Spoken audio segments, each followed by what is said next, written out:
Hello, good evening, everybody. Happy Thursday. And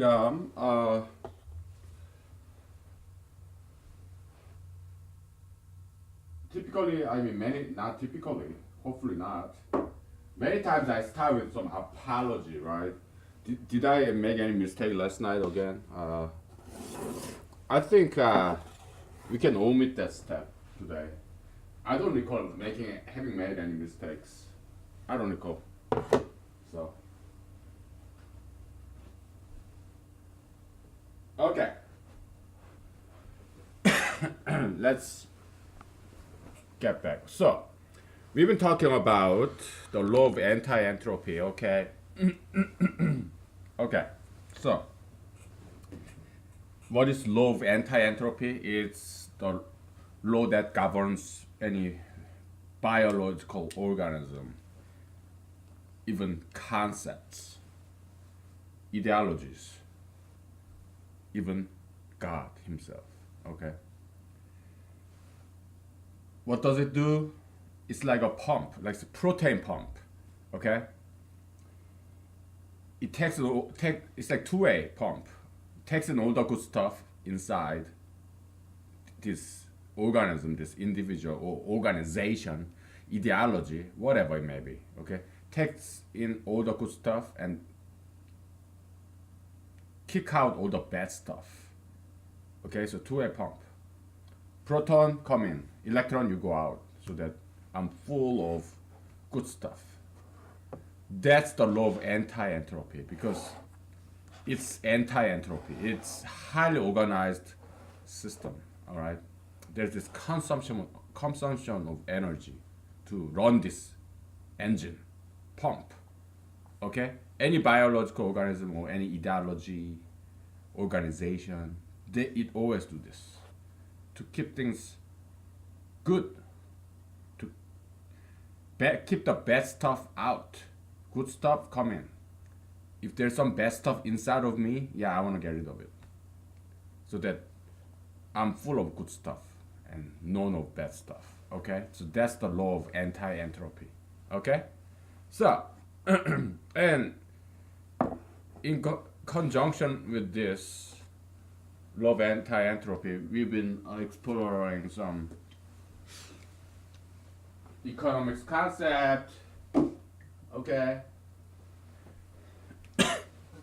it should be the subject of sociology, and I'm sure many sociologists uh, study those things. And I don't know much about sociology. Okay, it's my ignorance, but so I briefly looked at it during the breaks, and I my impression is that sociologists they sociology is not bad. It's not nearly as bad as psychology. Okay, it seems sociology is fairly sound. Okay, it's just that uh, they are they. I got the impression that they are a little bit impoverished. Okay, so I'm here to help. I'm here to help them. Okay, I'm even here to help people who subscribe to psychologism. Okay, I'm here to save them. Okay, because they are really sick people. Okay, the psychologism is very fatal, very toxic ideology. Okay, but sociology, I didn't get that impression from sociology. It's not too bad. Okay, or it's not bad at all. But they don't have too much to present. That's what I mean by I get this impression of they're a little bit impoverished. Okay, so I'm here to help. Okay, yeah, just take this, study it, take it, apply it, do whatever you want with it. Okay, now I'm here as your friend. Okay, okay. So this what Copernicus and Grisham Copernicus law, Grisham's law, bad money replacing good money. It's true in a very limited context, okay? But we are humanologists. We are not economists, okay? We are not what actuarial scientists. No, we are humanologists. We study the universe, okay? So Grisham's law, yeah, we understand what you're talking about, but we are very good at looking at the big picture. Forest, okay, that's what we are very good at. Good at as a humanologists. It's about universe, okay. So let's reinterpret this phenomena. Let's put it in some context. Bad money replacing good money. Let's look at the big picture, okay. So when British government, probably in 1600s, 1500, when they tried to replace 100% silver coin with 50% silver coin in order to save some money, people start to hoard, save, and keep the old 100% silver coin to themselves. So nobody's using it. They're just keeping it to themselves because it's 100% silver. And this adulterated, this kind of watered down 50% silver coin, yeah, it was in wide circulation. Okay? Because the actual value is of old silver, 100% silver coin, actual value of 100% silver coin far exceeds the face value of the silver coin. Okay? What do I mean? Let's assume, hypothetically, this penny with Abraham Lincoln, this penny coin, let's say it's 100% silver. Okay? Probably it's more than one penny worth. Okay? So they don't use like 100% copper because copper is very precious metal. It's very expensive. Okay? So a penny is not 100% copper. Okay? Because it's just too expensive. Okay? But if it was, then what would people do? Yeah, they would keep this copper penny and what? Just save it under the bed or. Okay, so let's go back to that 100% silver coin. Okay, so what do people do with it? Let's say that's this 100% silver coin. It represents what, 10 pounds or $10. Okay, but its real value as a silver metal, 100% pure silver, probably it will be worth like $100, something like that, right? So, oh my goodness, I'm gonna keep this $10 silver coin because the actual worth, the face value of this $10 silver coin is $10. That's face value. That's what it says on the face of this coin. 10, right? $10. But if I smelt this, and turn it into this small chunk of silver nugget, I can sell it for $100. Okay, so actual value exceeds the face value. Okay. Then what happens to that silver? Do I just keep it in my house? No, I sell it. So silver, this 100% silver coin, it doesn't disappear from the earth. No, it just changes the market. It used to be in the currency market, but now it exits the currency market and enters to another market, totally different kind of market, like jewelry market, or silver nugget market, precious metal market, whatever. Okay. And film industry, they, this the 35 millimeter, 60 millimeter, 8 millimeter, this actual film on plastic, they use something like silver oxide, silver dioxide, or something like that. Okay, they use silver. That's why actual film is very, very expensive. Okay, in the film industry. Okay, yeah, so silver can go there. It's a very precious metal, you know. Yeah, so the silver in silver coin market, it exits and goes to some other markets like silver jewelry, silver necklace, yeah, that kind of market. So it doesn't disappear. No, actually, it gets used for better purpose. Okay. So yeah, bad money replacing good money, driving out good money, it's not a bad thing. Okay, so there's no need to worry about. Don't be so pessimistic or drama queen, drama, sentimental, dramatic. No, it's not that all that bad. Okay. Yeah, some economists tend to dramatize to make it more interesting, and they end up getting Nobel Prize. Oh well.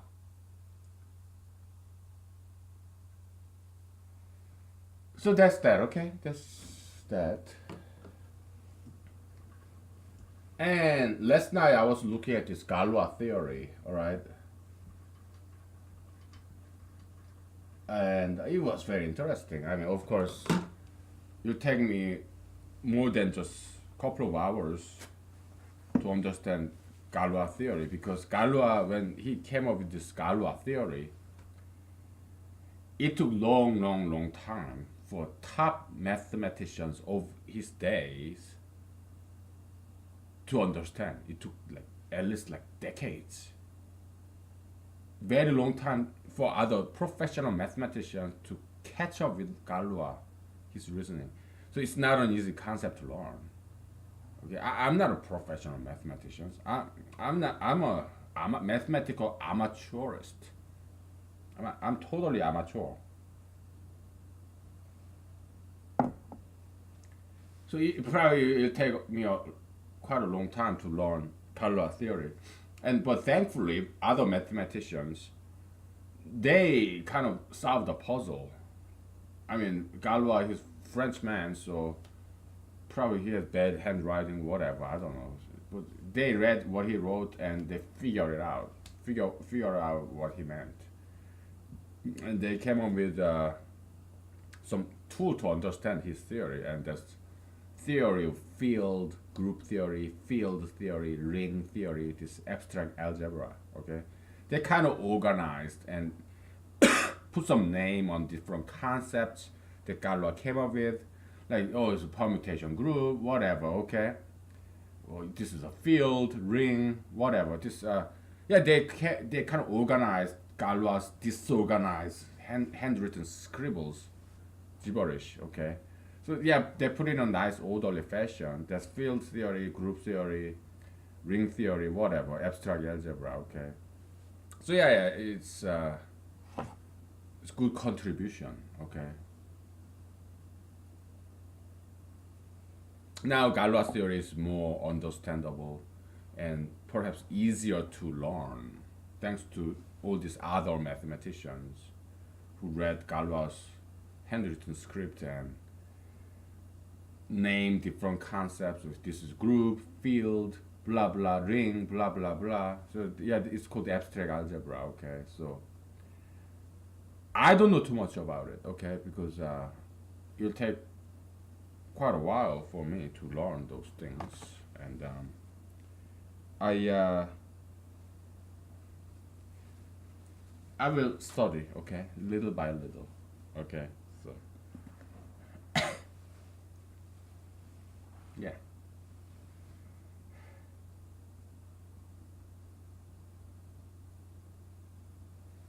We may explore that because I don't think I have anything better to do. Okay, so we may explore that right here. All right.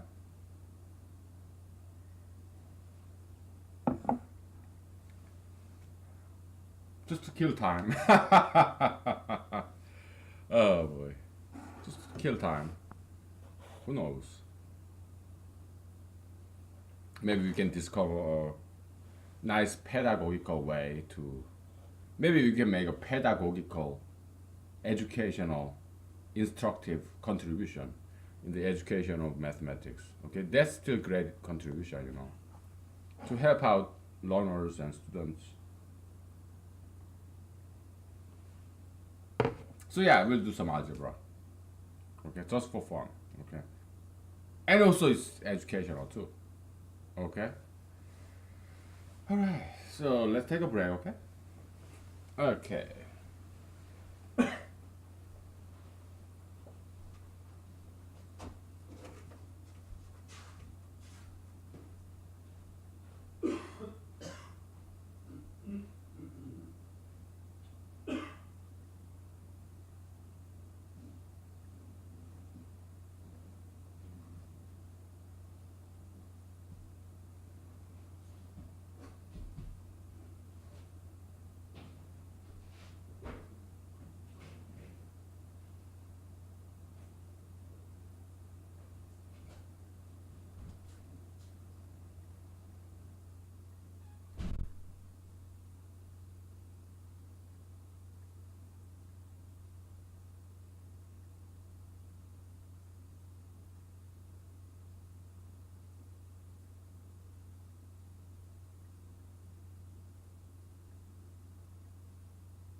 Yeah, we're gonna have some fun with mathematics, algebra. Okay. So algebra. Okay. It's not like the gibberish. I'm just kidding. Okay. So I'm a joker. Okay. I joke around. So let's explore this area. Who knows? We may discover something. Okay, we may discover something. Who knows? But first, I'm gonna bring back that back support chair because it's gonna take a while, long while. So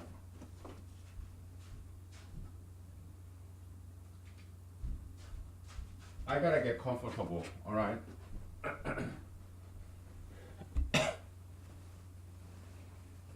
Okay, I gotta get comfortable. So um.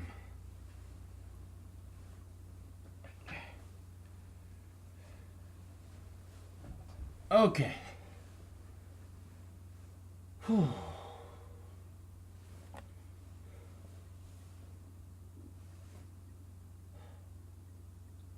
Where do we start? So I scratched some surface of Galois theory. So just surf on the surface level because I didn't have too much time, you know. So I just visited some Galois theory websites and learned just a little bit, bits and pieces, okay?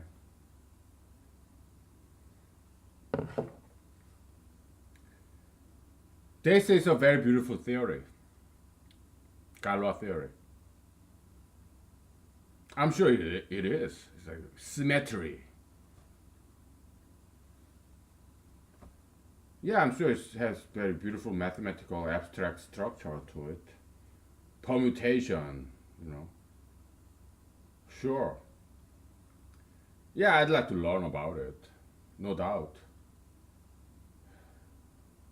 It will just take some time.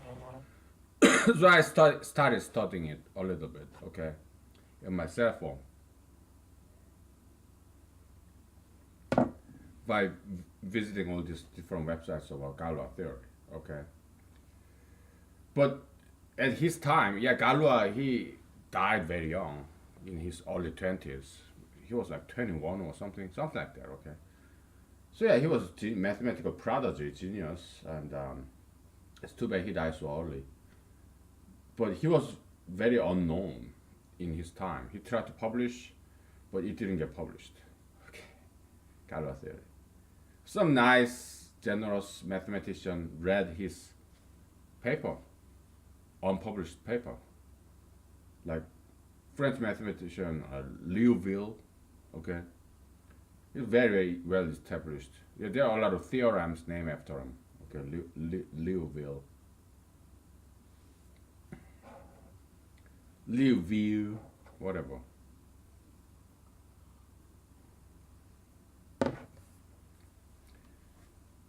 Or many famous mathematicians like Cauchy, I think, yeah, they just dismissed his theory outright because they're just too busy.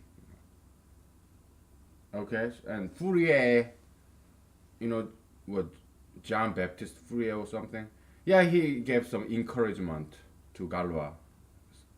Yeah, yeah, try to organize it a little bit and resubmit it. Then I'll take a look again. Okay.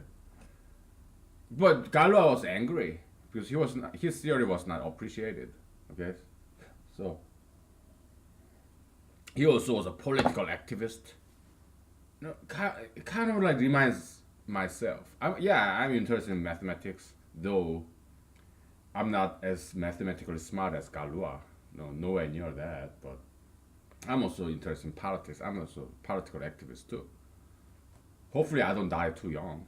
I mean, I'm already 40 years old, so even if I die like tomorrow, it won't be dying too young. But at least I want to live long enough so that I outlive both of my parents. Because for a child to die before their parents, that's not good because it will make the child's parents very sad. Okay, so in South Korea, yeah, it is a big no go. You have to outlive your parents. Okay, so then how many years would that be? 40, 50, 60 years? I don't know. But yeah, I have to outlive my parents. Okay, so yeah. Anyway, I do diet and exercise, so I drive very safe. Okay, I'm doing my best. Okay, and I nowadays I don't even go hiking, so there won't be any bear mauling. I just run in my neighborhood. I don't do anything risky. Okay, I don't drink and drive. I don't even bike. Okay, I just run. You know, I don't even hike. I run around my neighborhood. Okay, so and do I mess with moose? No, I don't. I love moose. I don't want to bother them too much. Okay, I just want to take pictures. Oh, so sweet. But I keep my safe distance because I want to respect them. Because I want them to come to my yard, backyard, front yard. Because they're welcome visitors. Moose. Okay. I'm also very nice to people around me. Okay. Here I'm very mean, nasty. Why? Because I want to discipline you. I want to make you stronger person.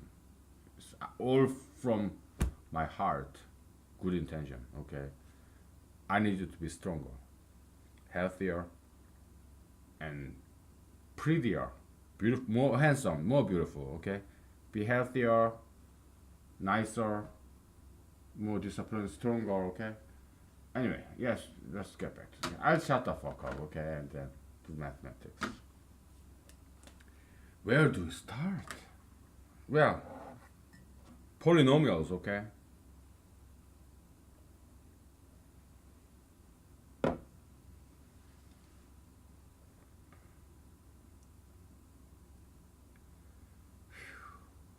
So you have natural number, and then you have integer, and then you have fractions, right? Which is, what are fractions? Are they rational number? Yeah, I think so. You have rational number, and then you have real number, and then you have complex number. Okay.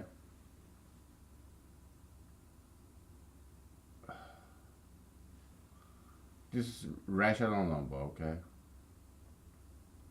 No, no. Rational number, real number. You know, I forgot the alphabet that represent that set. Rational number.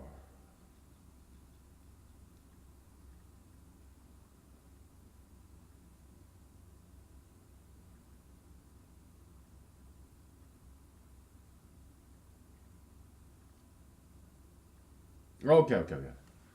I got it the other way. Rational number is Q. Real number is R. Okay? I'll explain to you. So in the beginning, there were only natural numbers. What are natural numbers? Non-negative numbers. 0, 1, 2, 3, blah, blah, blah. That's natural number, okay? Now, you have integers. You are now adding -1, -2, -3, blah, blah, blah. Integers, okay? So natural number 0, 1, blah, blah, blah, okay? Integers -1, 0, 1, blah, blah, blah, blah, blah, blah, okay? Now,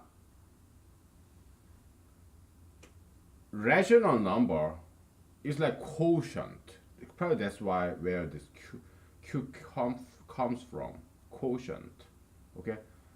Yeah, you have like -1, 0, 1, and you have like 1/2, blah, blah, all these fractions, okay? Now, real number, it contains all this plus some strange numbers like logarithm of 3 or square root of 3, all this, whereas this is called irrational numbers. but it also contains all the other numbers above. Okay, so it's bigger, bigger, bigger sets. Now complex number is, yeah, it contains all these real numbers, but also like 2 plus 3i. Okay, what is I? The definition of I is this: I squared is minus 1.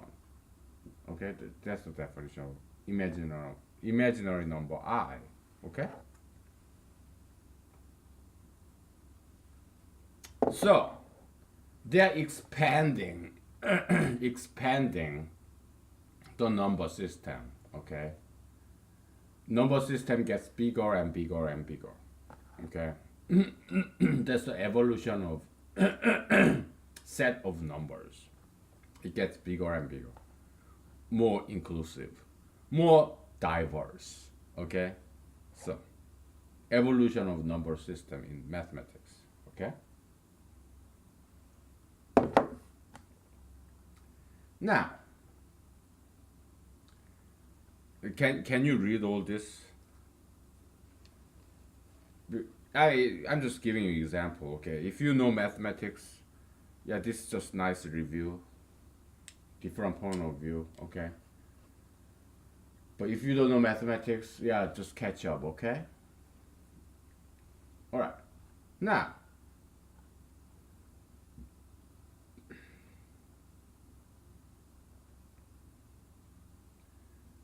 you have this polynomials.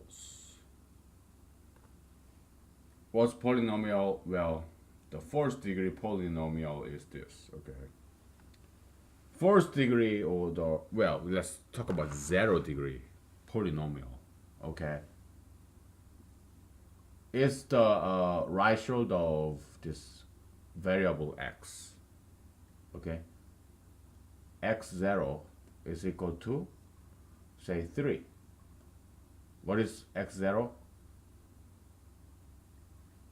x0 is equal to x, right? So yeah, x is 3. That's the first degree polynomial equation. First order equation, okay?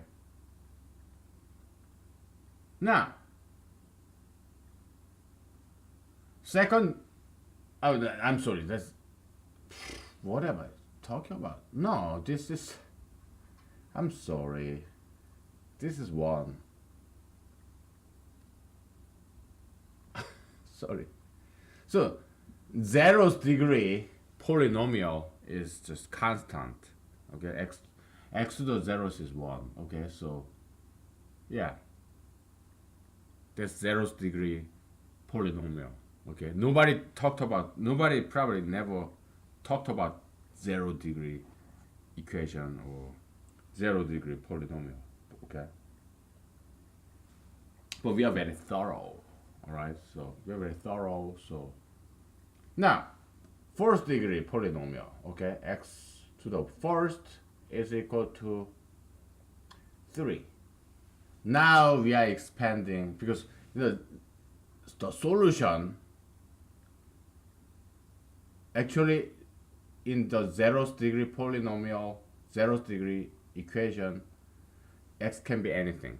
Okay, x can be any number. Perhaps except 0, okay? Yeah. But first degree equation, okay, it's just this, okay? Now, second degree equation, okay? X squared is equal to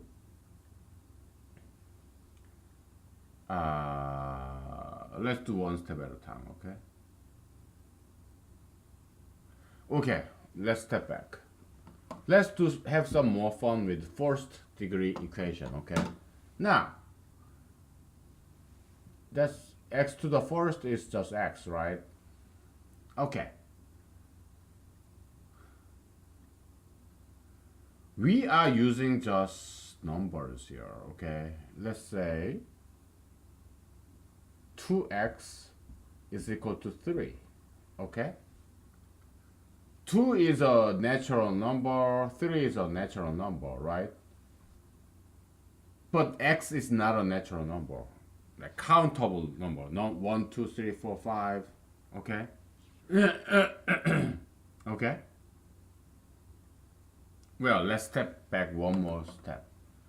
Let's step back one more. Okay. So let's say you have an equation, say x plus 3 is equal to 1. Okay. Then what is x? I was trying to use all the natural number, non-negative integers. Okay? Because I'm a natural person, you know. I like being natural, you know.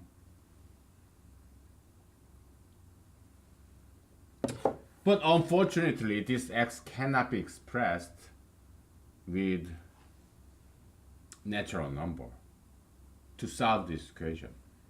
If this right hand side happened to be 4, yeah, then x in this equation, yeah, we can express x, the solution to this equation as 4 minus 3 is 1. We are still in the non-negative integer, natural numbers. Okay? But there are some first order equation where the solution cannot be expressed as natural number. Like when this guy is not 4 but is 1. Then what the hell is x? We have to expand the existing number system, natural number system, to integers. Okay? Yeah, we'll just call this guy. Let's make it even easier. Let's say this is 0. Oh my goodness. You're adding two things and it becomes 0? Because in the world of natural numbers, if you add two things, it always gets bigger or stay the same. But not, it doesn't become less. Okay? So back in the days, there's some ancient algebraists, they invented this concept of negative number. Okay? It wasn't always like that. People used to deal with only natural numbers. 1 apple, 0 apple, 2 apples, 3 apples. Okay? Actually, there was no such a thing as 0 apples back in the days, except in India. Okay? So discovery of 0 was a huge chapter in mathematics. Okay? It's a very significant moment in history of mathematics, and it took Indians, South Asia, Indian pundits, Indian philosophers, to come up with that notion of 0. Okay? It's like this. You have 1 apple, 2 apples, 3 apples, okay? It's natural number. Counting numbers, okay? And Indian philosopher said, hey, 0 also is a number, non-entity, non-existence is also an existence. It's a special, different kind of existence. That's the philosophical significance of 0. Non-existence is also an existence, a special kind of existence. 0 force is a special kind of force, it's still force. 0 energy is also a special kind of energy. It's also an energy, okay? Atheism is also a religion, okay? You are against what? Organized religion? Well, that is your religion, my friend, okay? You may say, oh, I don't have any religion, I hate religion. That is your religion. So atheism or no religion itself is one instance, one example of religion, okay? If you say, oh, I'm apolitical, I hate politics, that is your politics, okay? So apolitics, no politics, is also politics, okay? Let's say you never vote. You're an American citizen or whatever citizen, and you are qualified. You can vote if you want to, but you refuse to vote. That's your politics. That's your activism. Okay? Zero is also a number. Okay, so that's very philosophical.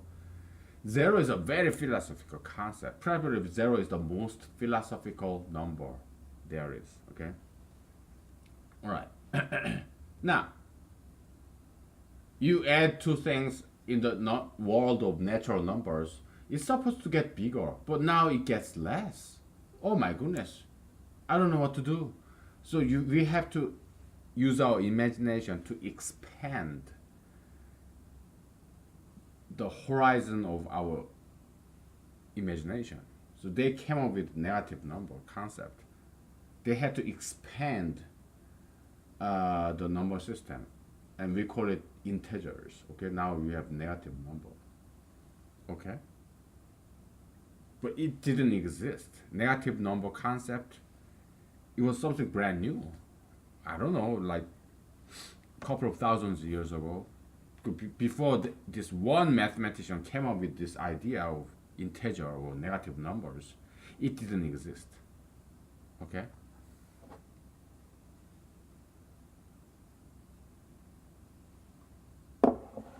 All right. So yeah,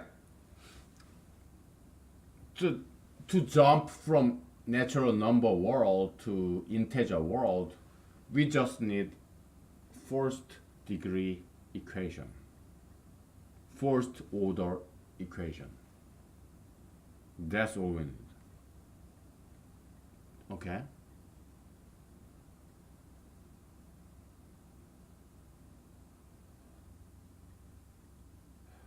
And guess what? We didn't even use the operator multiplication to make a jump from natural numbers world to integer world. We didn't use any multiplication. We just used addition. Okay? So there are number system and operator system.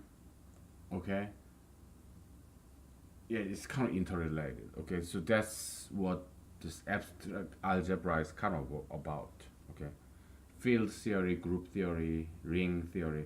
It's about this interaction between operators and numbers, number system. Okay, so yeah, we're gonna just pedagogically, instructively, educationally explore this. Okay, but yeah, we may discover something along the way. Okay, so then that's fine too. Okay, we're kind of making pedagogical innovation here. Okay, a brand new, different way to look at something that's already known. Okay, we are not discovering anything new, but we are just giving it a different point of view. Okay, is it valuable? Well, I think so. I think it's at least entertaining intellectually. So we take a break and we get back to this. Okay. All right. I'm glad we started talking about this. This fun stuff. So we'll be back. Okay.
Okay. By the way, let's take a break. We don't hate Jews, okay? No. We don't hate all Jews. We hate greedy Jews. No, we don't even hate greedy Jews. We just recognize that they are possessed by this lustful ultra-interracialism, some of them, okay? It's not just Jews, it's Asians, all these ethnics, Hispanics, Arabs, yeah, going after the most beautiful trophy Caucasian wife. That's sad. Ultra-interracialism, highness evil, okay? But yeah, Jesus was a Jew. Abraham, Jacob, Isaac, they were all Jews, so we don't hate Jews.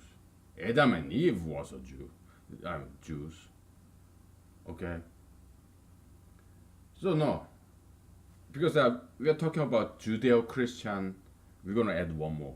Judeo-Christian Islamic religions. We call them Abrahamic religions, okay? It's the three main religions, not of the world, but in the West, okay? Because we have, in Asia, we have Confucianism, Taoism, Buddhism, okay? So don't count them out. Some people say, oh yeah, Abrahamic religion, yeah, that's all the religion there is. No, there's Asia. Don't say like Asia doesn't even exist. And there are other religions too, in Africa, in Polynesia. Yeah, there were cool religions, okay, so. But in this Abrahamic religion, there's this apple, Adam and Eve, Garden of Eden, right? They called it apple tree, the tree of knowledge, okay? Because back in the days, to know somebody is like to have sex with somebody, okay? So it was euphemism, okay? So yeah, knowledge, apple, kind of interesting relationship there. I mean, like teachers, there's this Apple award, best teacher, right? Yeah, knowledge, Apple, okay. Isaac Newton, okay. This story about Isaac Newton, he was on the apple tree and apple fell and he discovered the law of gravitation. Whatever, okay, apple. Adam's apple, whatever. Okay, so we're gonna use apple, okay? Let's say I'm an apple seller, you're an apple purchaser, apple buyer, okay? How many apples do you want? Oh, give me 3 apples. Okay, 1, 2, 3 apples. It's all addition. Natural number is about the operator for operation, mathematical operation for natural numbers is addition. Okay. Give me 3 apples. Okay. 1, 2, 3, 4. No! I said 3, not 4. Okay, then let me subtract 1. Let me take 1 apple from your basket. 4 minus 3. 4 minus 1 now is equal to 3. What is subtraction? Oh, well, it's a brand new operation. Okay. I have to take back something because I gave you 2 more. I gave you 1 more. I gave you too much. 1 more, okay? So yeah, natural number is about addition. But every now and then, yeah, you have to subtract. Okay? But what if there's this anomaly, abnormal, some off the wall, strange situation? Okay? I'm in a supermarket, I'm an apple seller, okay? Apple peddler on the street, whatever. Apple truck, okay? And there's this lady who came to me to purchase my apples. Okay? And she happened to have her own one apple in her pocket. Okay? And she came to me, give me 3 apples, please. Okay, lady. 1, 2, 3. Okay, and guess what? Now I have 4 apples because I brought 1 apple from my fridge. So I have 4 apples now. 3 from you, 1 from myself. Okay, do you mind if I take a peep at your own apple that you brought with you? Can I take a look at it? Why, yes. Here it is. Oh my goodness! Oh, that's the most beautiful apple I have ever seen. Can I buy it? For how much? I will pay you $10, lady, because it's one of the most. It's not one of the, but it's the single one most beautiful apple I have ever seen in my life. So I'm gonna purchase you from you this 1 apple that you brought from your house. I'm gonna pay you $10 for it.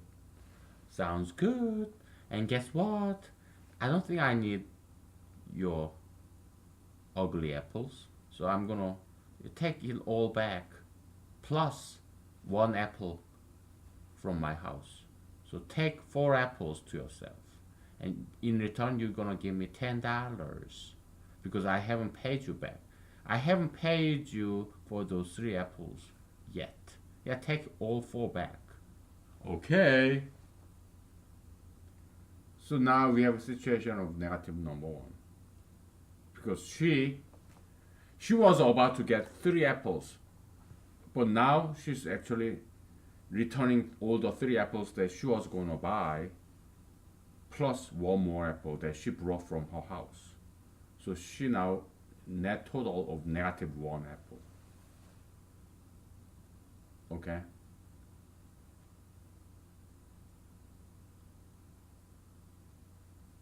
So that's that. Okay?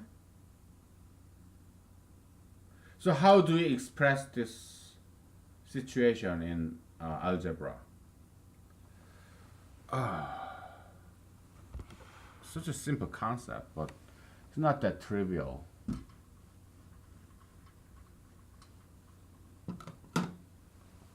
So x, let's say x represents her number of apples, okay? So it's supposed to be -1, right? X is equal to plus 3 minus 4, okay? Because she was going to have 3 more apples. She was going to purchase 3 more apples, but I take away 3 apples plus 1 more apple that she brought with her. Okay.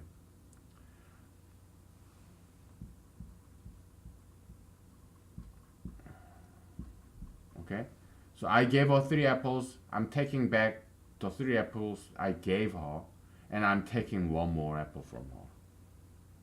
Okay. So now she have -1 apple. 1 less apple than before. Okay? So that's that. Okay?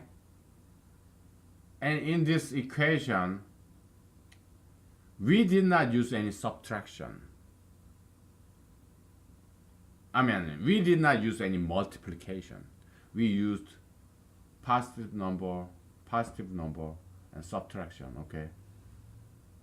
So, to expand from natural number to integers, we don't need the concept of multiplication at all.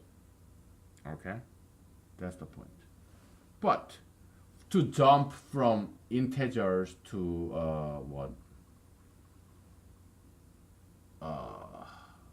rational numbers, then we need to start to introduce this concept of multiplication. This multiplication operator, times. Okay? For example, 2 times x is equal to 4. Okay, so no, 2 times x is equal to 8. Okay, what is x? Number 4, right?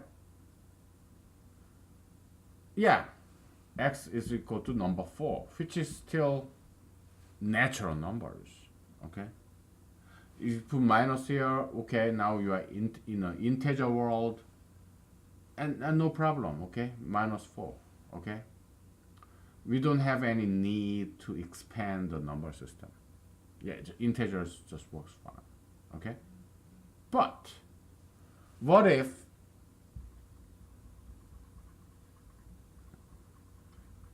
two times x is 3? Oh my goodness, what the hell is x?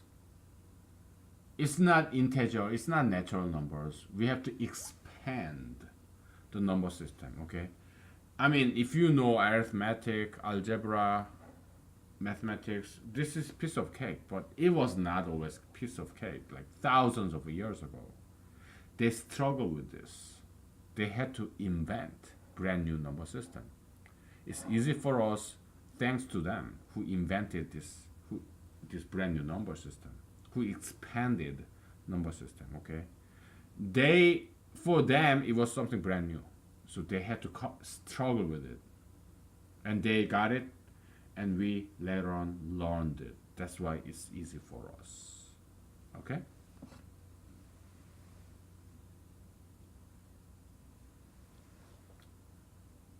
And we call it 3 divided by 2. Okay? Or 3 over 2. Or 3 divided by 2. Okay? Brand new operation and brand new number system. Okay? The first, we in the beginning we only have this addition, right? 1 plus 2 equals 3, right? Later on,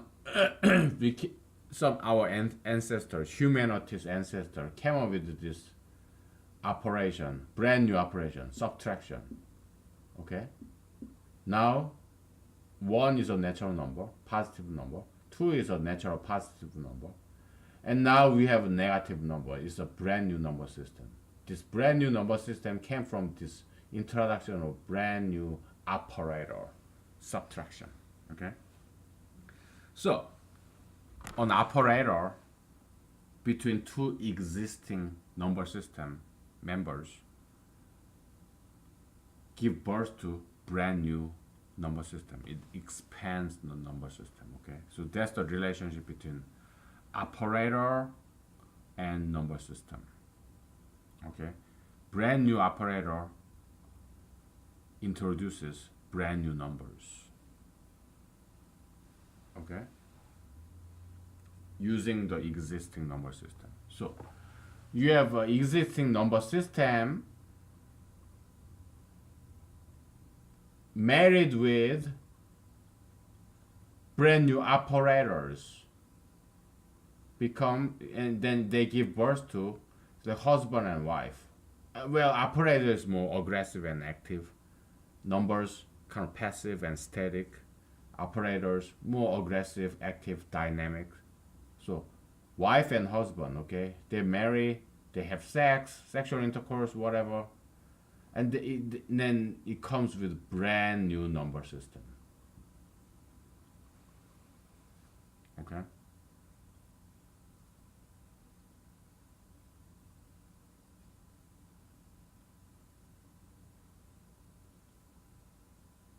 Here, 1 minus 2, okay? 1 and 2, they are natural numbers, positive, non-negative numbers, right? But subtraction is a brand new operator, and guess what? We have brand new number, negative number, which is not like 1 or 2. Plus 1, plus 2, positive 1, positive 2, they're all natural numbers. But minus 1 is not a natural number. It's an integer.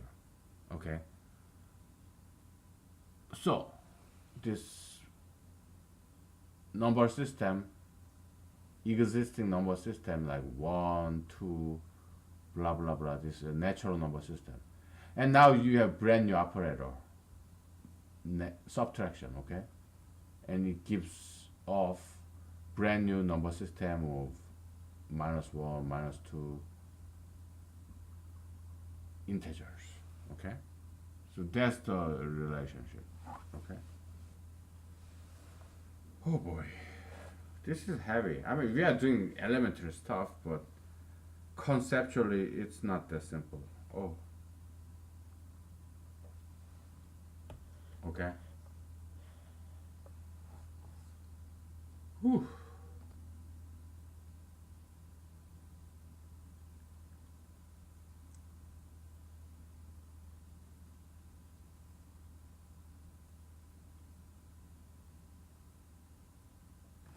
I think we need to take a break, okay? Because I'm out of energy. I'm getting hungry too, okay? So why don't you chew on this a little while, okay?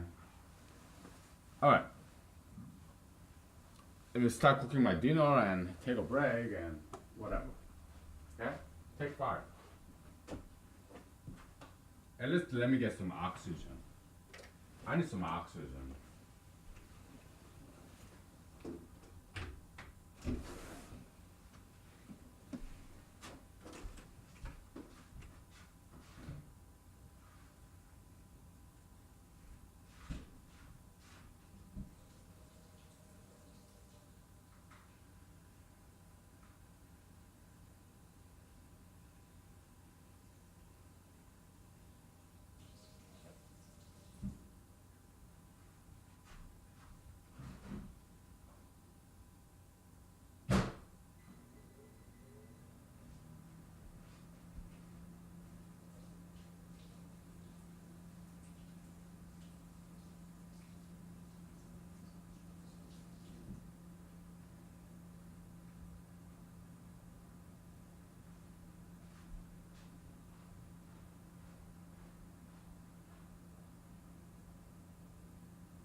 Okay, we are back. Um, this field theory, group theory. I guess they did a good job. Okay, but we are humanologists. Okay, we are kind of rebellious and ambitious. So we are not quite satisfied the way they explain those things.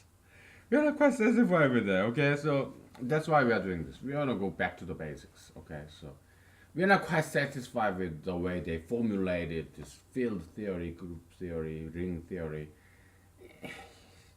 Nah,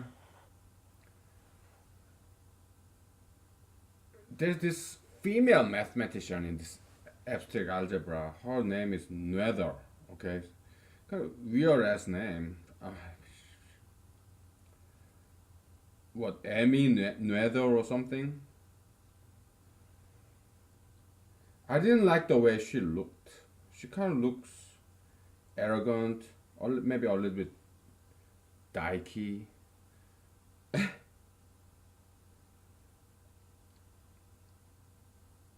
Yeah,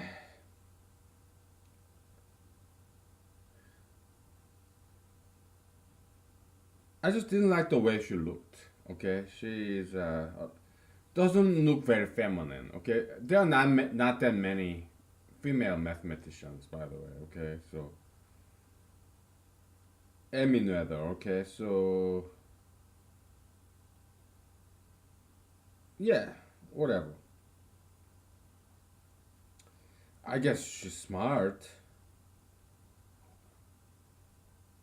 but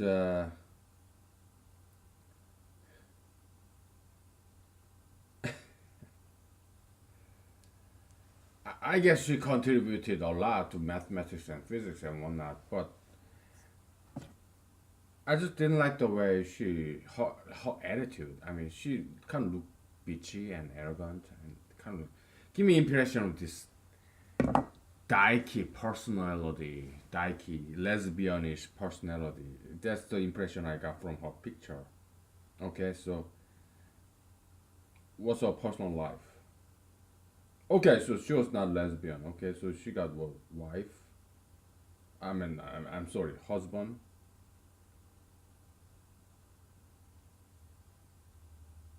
Did she ever marry?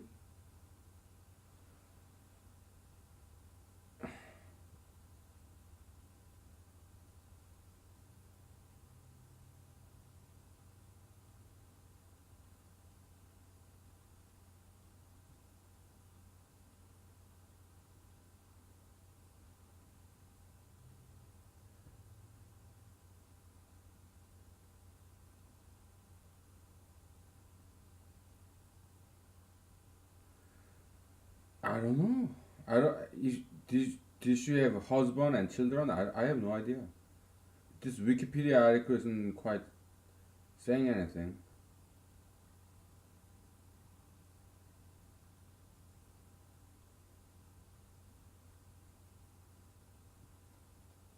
They talk about her brothers.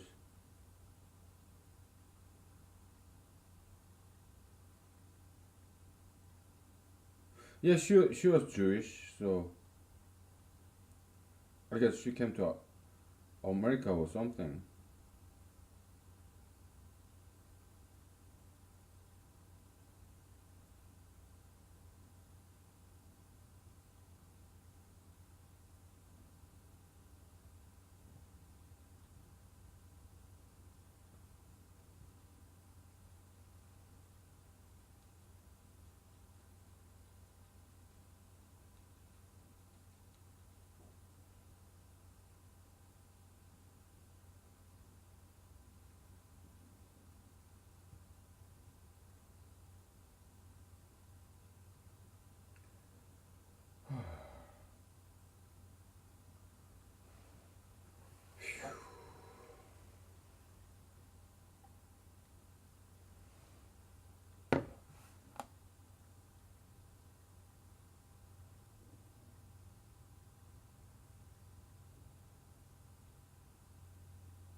Yeah, I don't think she ever married. Okay.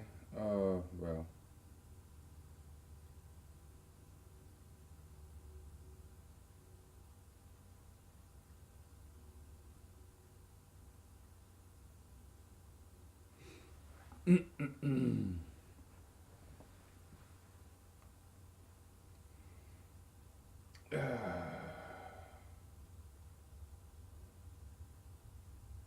So she lived uh 53 years. She's not bad.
Okay.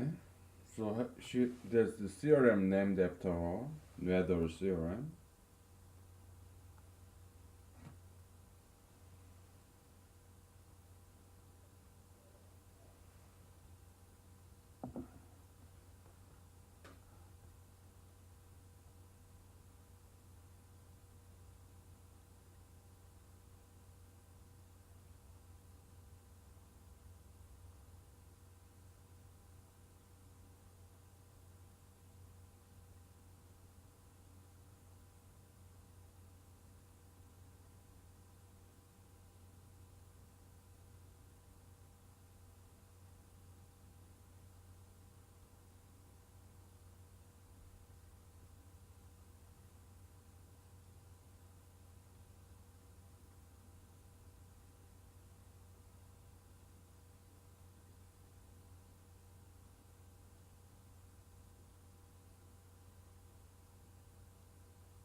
So yeah, she never married, had no children.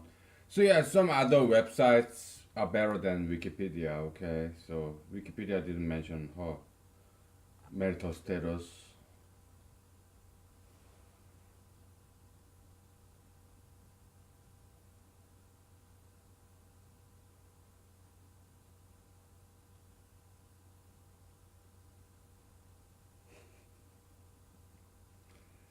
I'm gonna look up was Nether lesbian. I'm gonna look that up.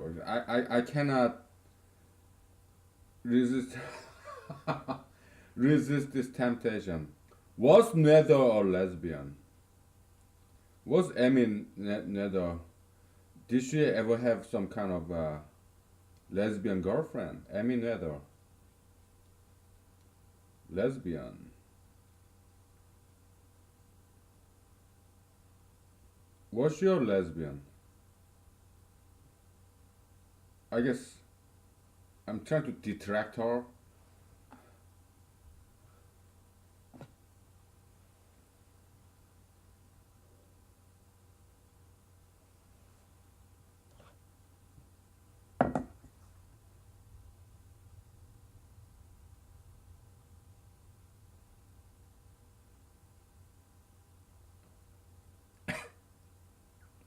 I don't see any entries in the web, so I guess she was not lesbian.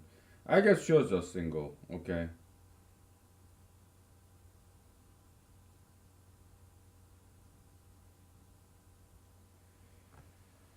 I guess she just loved mathematics and numbers and married with numbers. Sure, whatever. I guess she made very good contribution to the theory of general relativity. You know, Einstein, whatever. Okay. Yeah, whatever. Smart girl, okay? Smart girl. Whatever. You know, I gotta pee, okay? Yeah, there's this girl who's smarter than me, okay? And whatever. I gotta pee. I gotta go pee, okay? I'm just stupid boy, okay? Whatever.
Yeah, I'm sorry. I apologize, okay? Maybe I was jealous.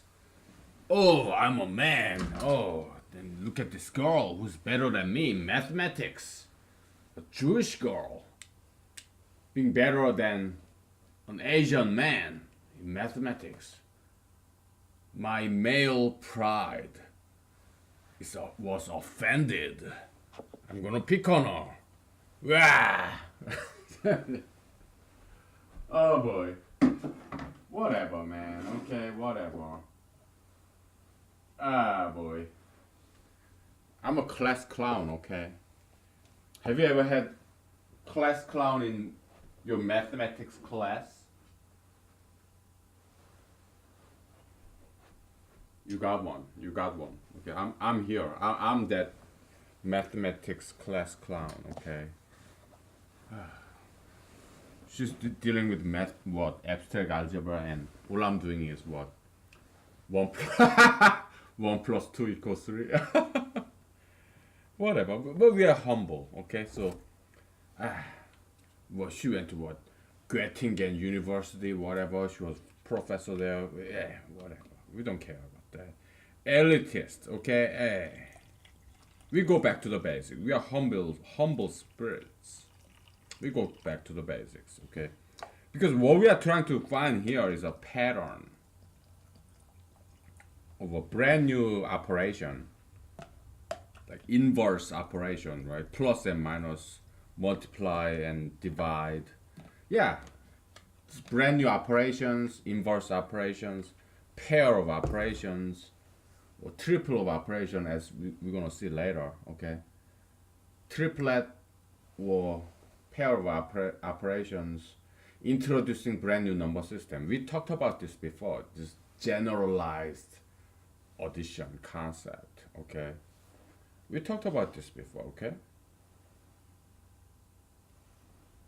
So yeah, brand new operators, they introduce brand new number system, okay? So that's the whole point, okay?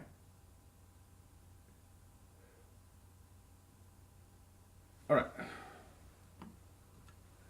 Yeah, field theory, group theory. We didn't. I didn't quite like the way they formulated that. I wasn't satisfied. Okay, so I want to come up with our brand new abstract algebra, because I wasn't quite satisfied with the way they formulated field theory, group theory, ring theory. No, no, no. It felt to me when I looked at it, it felt like they are cutting corners. Okay, no, we don't cut corners here. Okay, we go back to the basics. We are thorough. Okay, we want to build a very strong foundation by going back to the basics. Okay, brick by brick. Okay, no cutting corners here. Okay, so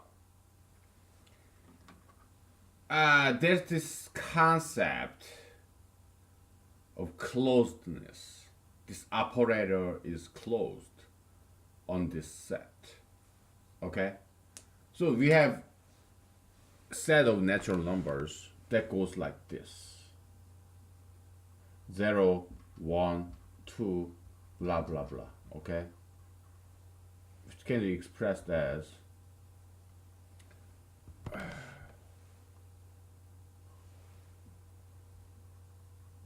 comma, I is from 0, I to positive infinity, okay?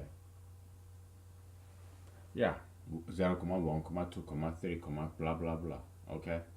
This set of natural numbers is infinite set, okay? Now,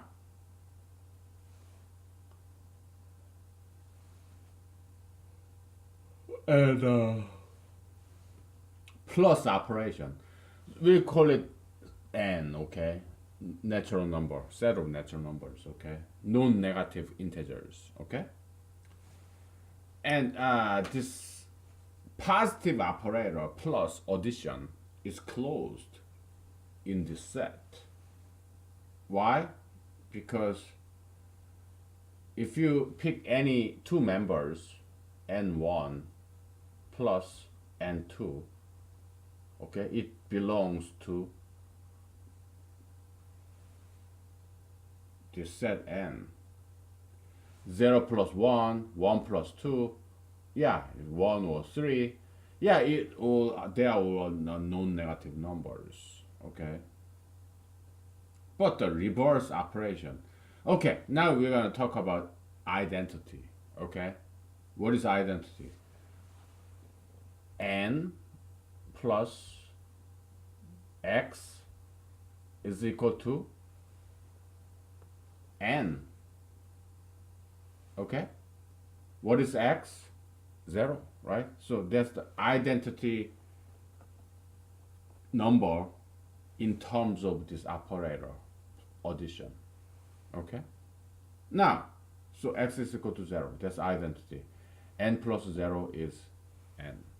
Identity number in terms of this operator plus. Okay? Now, well, how about this? N plus y becomes this identity number 0. Okay? This y, we call it minus n. And here we have to expand from natural number to integers. Okay?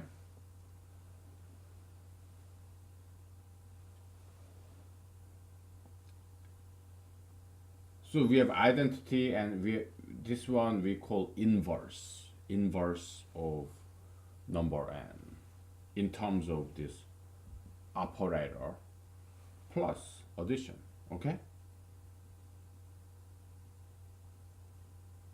So as you can see, one operator have 3 things associated with it. Identity number of this operator, in this instance, is 0. Now, you have maybe 2 things associated with any operator. Okay, you have identity number of this operator plus the identity number of plus operator is 0. Okay, and now we have inverse operation of this operation of this operator. We have inverse operator of this operator. Okay. In the what's the inverse operator of plus? Yeah, subtraction. Okay.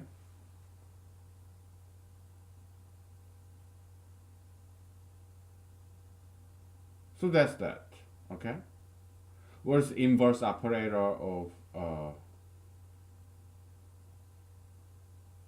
subtraction? Yeah, it should be addition. So how do we define that?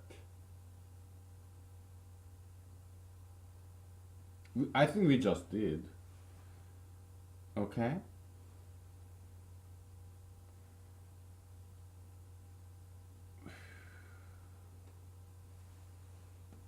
So 0 is the identity number of this plus operator. We'll denote it like this. Plus I. Okay? It's just like me riding on the shoulder of this giant. Jesus Christ, the cross. Always positive. The goody, Mr. Jesus. Mr. Jesus, why do you have to show up yourself in mathematics? Huh? Mr. Jesus.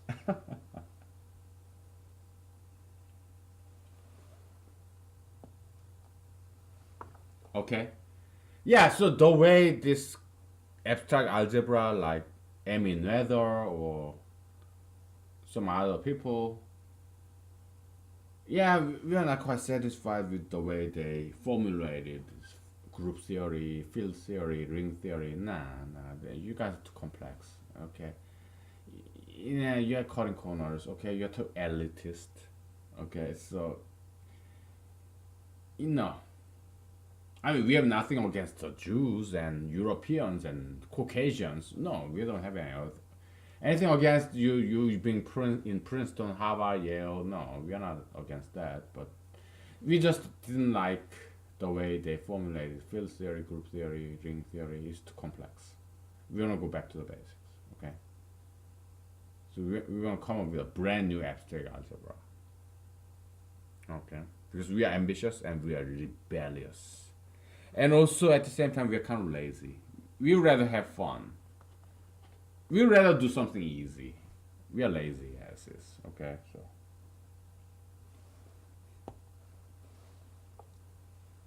okay. All right, now we're gonna define inverse operation. All right, what is inverse operation? We talked about this briefly before. Okay. Oh boy, inverse operation is this. Okay.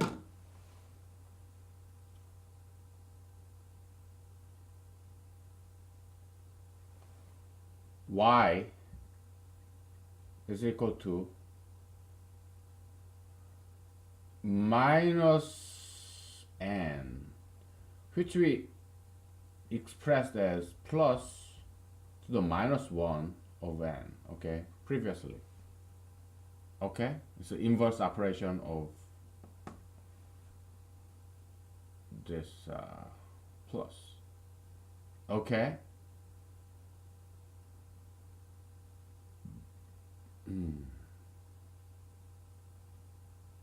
So y is inverse of n in terms of this plus, okay? So y is equal to minus n, commonly known as.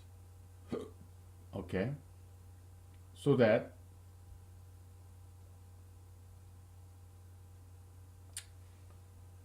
oh boy. This plus is a right here binary operator, but it's also unary operator. Okay, so we are going very deep into the basics. Yeah, it's easy concept, plus and minus, but we are delving into it. We are digging it deeper and deeper. Okay. Something very easy, but we are making it more difficult. I'm sorry. Okay, I'm sorry. But I think it's worthwhile a venture. Okay, so to express this, it's like this. Okay, it's like oh boy.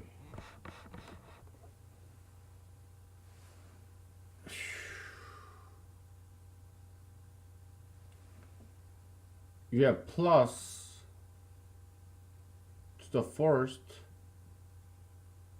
n, and then that's unary operator, okay? The sign of n, okay? Plus to the first of n. And now you have plus is a binary operator to the first. And then you have plus to the minus first of n, okay?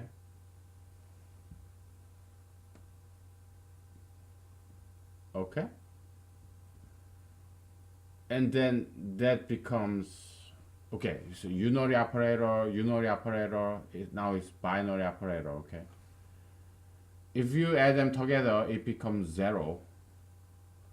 Plus n plus minus n equal to 0, which is equal to identity, okay, component, identity number of this operator.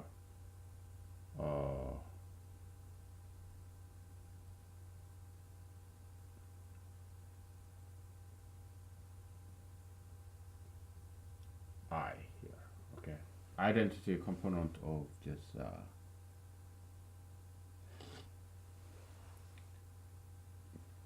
binary. We have to resort to this tensor notation, tensor convention, okay? There we have too many indices, okay? Because multiplication will be plus to the second, okay? And it's a binary operator. And it could be also unary operator too. Okay? Oh boy.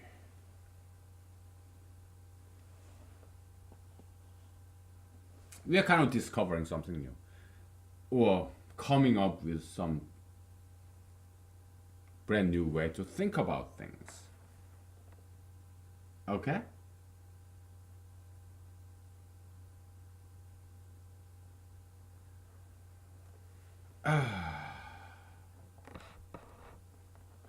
Sorry. I'm just trying to be thorough. I'm just trying to have fun. I'm exercising my Fourth Amendment right. Sorry. I'm drooling all over, man. I'm overly excited and I'm not too drunk though. Just drooling all over. Yummy stuff, okay?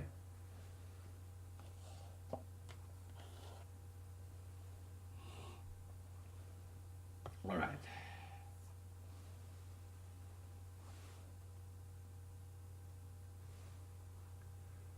Okay. We're trying to find some pattern here, okay? So to jump from natural number to integers, okay? Yeah, all we needed to do is introduce the inverse operation, subtraction, okay? So two natural numbers, like 1 and 2, and now we define this brand new operation, which is the inverse operation of addition, subtraction. 1 minus 2, okay? It becomes minus 1. That's a brand new number. It's an integer. It's not a natural number, okay? That's all we had to do in order to evolve from natural number to integer world, okay? Oh boy.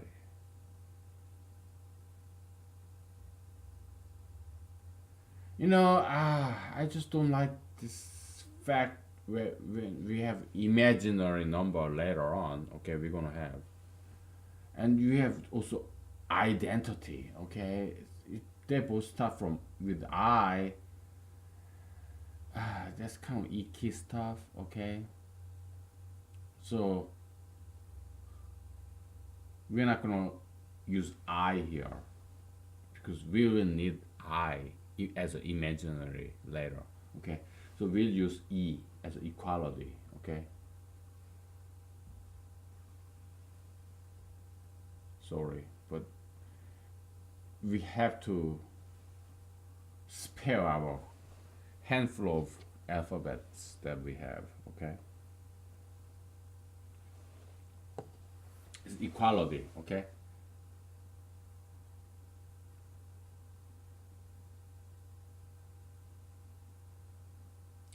Yeah, you add some number to n, and okay,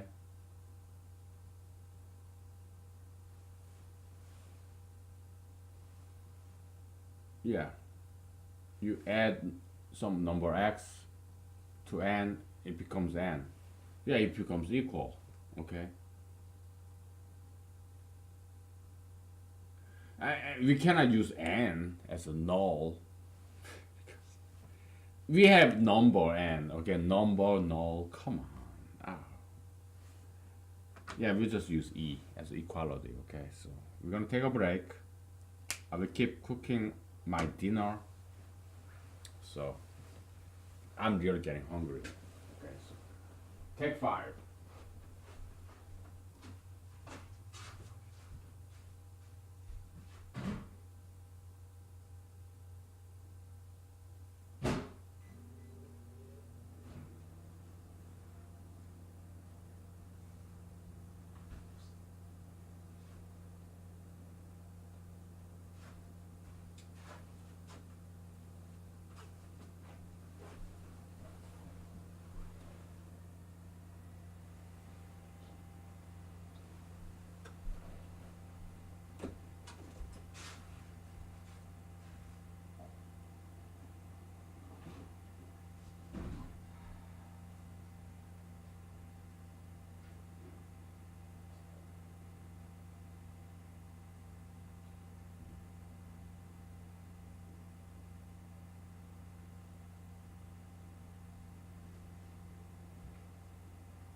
Okay, we are back. Okay, so it's getting overly complex. Okay, but we are doing it because it's fun. Okay, um, I hope you are having fun as much as I am. I am. All right, so let's step back a little bit. Okay, because it looks like all mambo jumbo. So let me slow it down a little bit for you. Okay. This could be a revolutionary concept in mathematics, potentially. Okay. It could be something later on proved to be something very important. All right.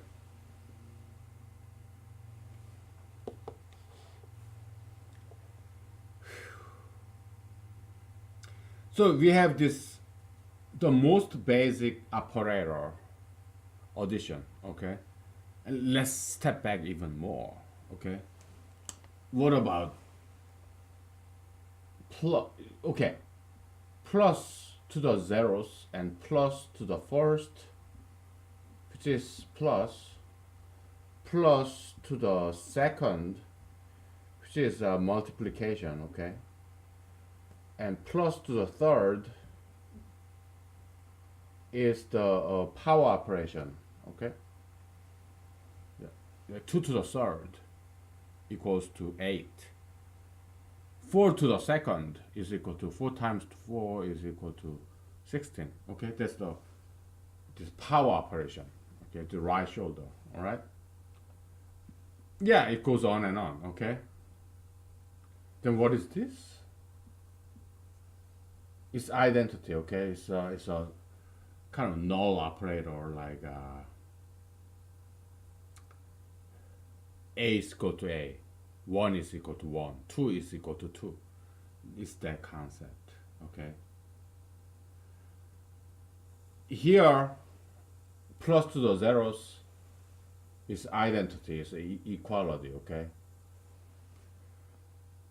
Um, but from 1 and on, this operator can be used as a unary operator or binary operator. Okay, but when this plus,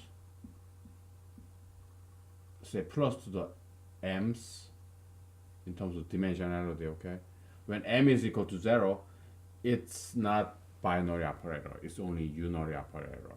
Okay, but from 1 and on, it could be binary operator or unary operator. Okay.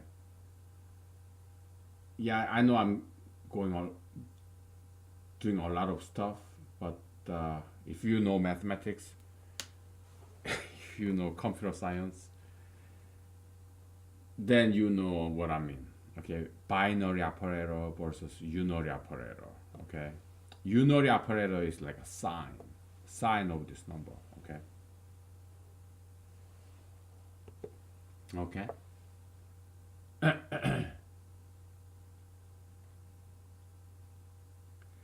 And from third and on, this inverse operation, it bifurcates.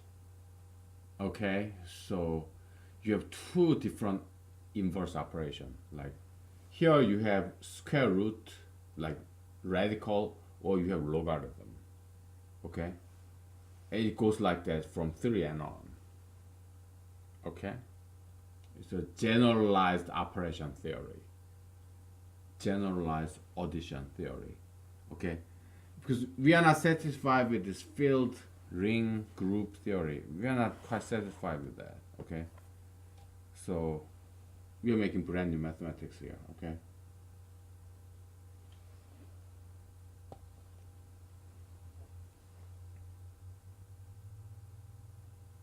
All right.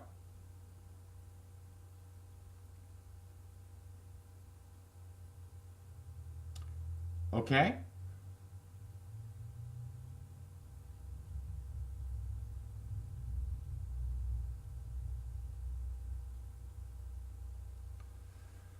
let's move on, all right? Oh boy.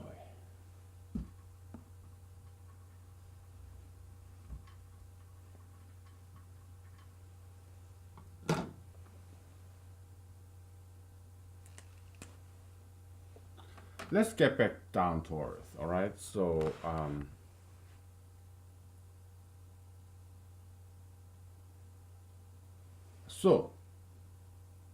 n plus 0 is equal to n, right? Also, plus n is equal to just n, okay? Now, we have n plus x is equal to 0, okay? We call that such x as inverse of n, and here is minus n, okay? All right? So now we are expanding natural numbers to integers. That includes negative numbers, okay? Okay, so we have that. Let's not slow down too much, okay?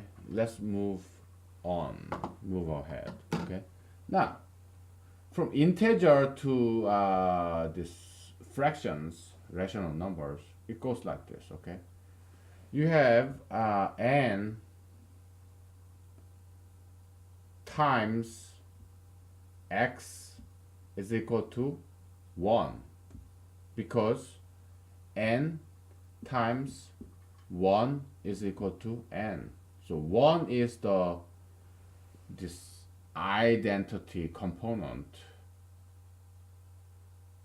of the operator multiplication, okay? Because you apply this number 1, it becomes itself, okay? Now, n times x is equal to 1. X we denote it as something minus n, okay? Which is equal to 1 over n. 1 divided by n. 1 over n. It's like this negative 1. Okay, why? Because this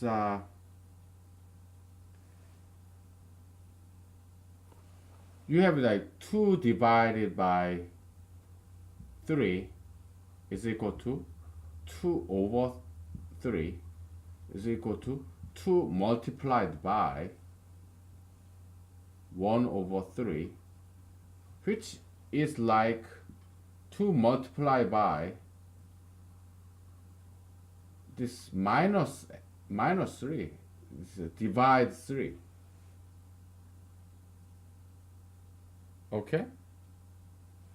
So this division symbol acts very much like this minus sign.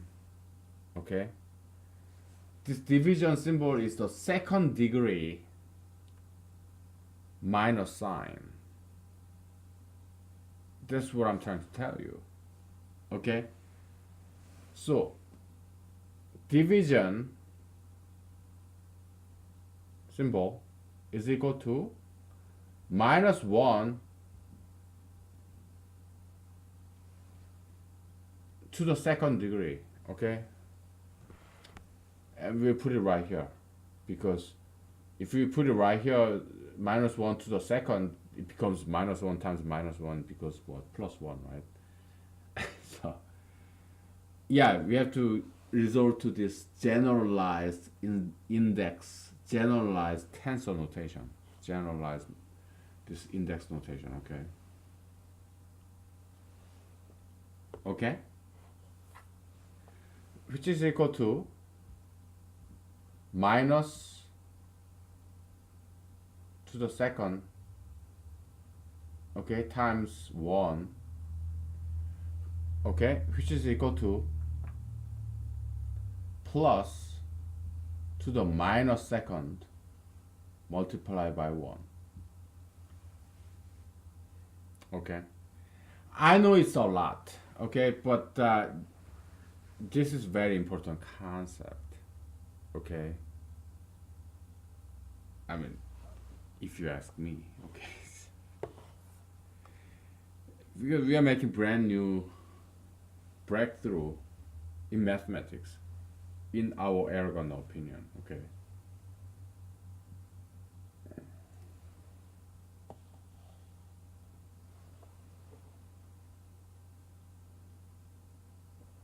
Okay.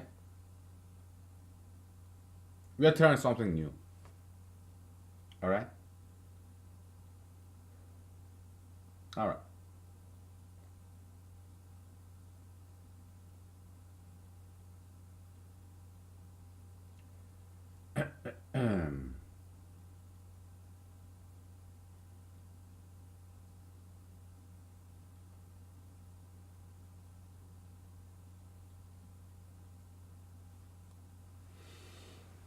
Okay. Let's move on. Okay. Because the Galois theory, Abel theory, okay, they say, oh yeah, if equation is more than fourth degree, then you cannot express in terms of radicals. What if we can express with some other operators? Okay, because radical is just inverse operator of third degree. Okay, yeah, maybe we can express with some brand new operators that number. Okay, so that's the motivation of all this. Okay, well, not the only motivation, by the way. Okay, it's a possibility. It may work, it may not work. Okay, but we're just exploring some possibilities. That's what we are doing. Okay, so all right.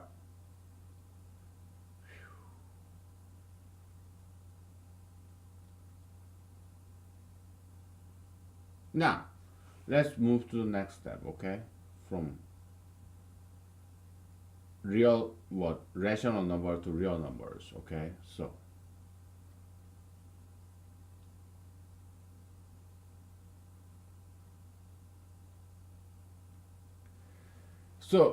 let's step back, okay? To jump from integers to rational numbers is like this, okay? 2 times x is equal to 3, okay? Oh, we cannot solve this in terms of integers. We have to expand the concept of integer numbers.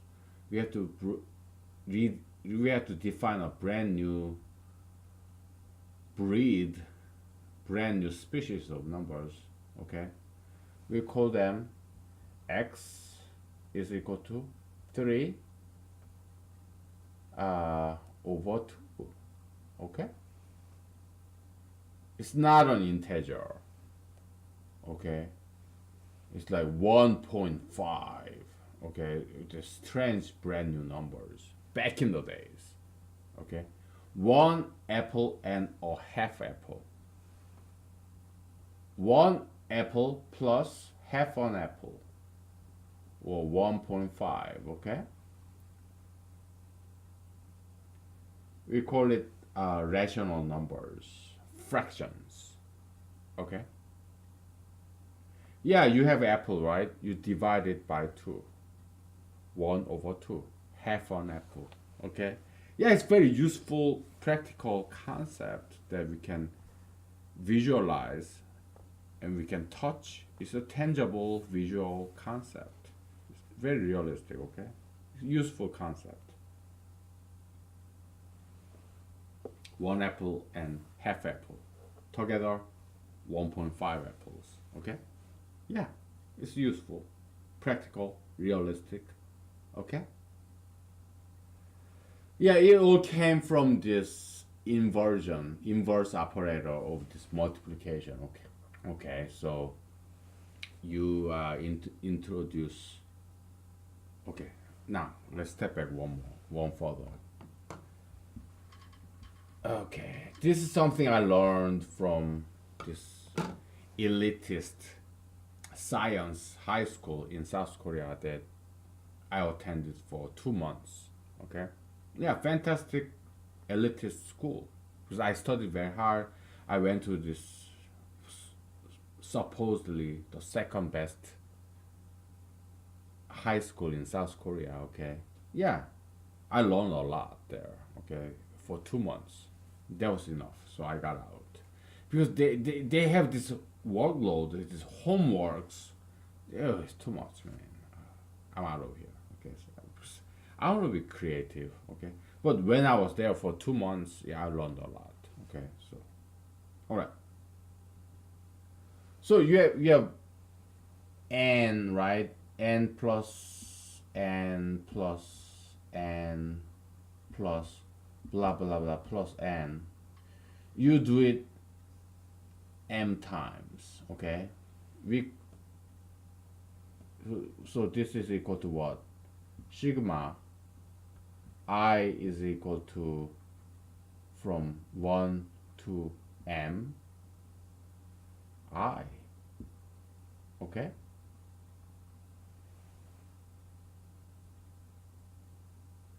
no, n.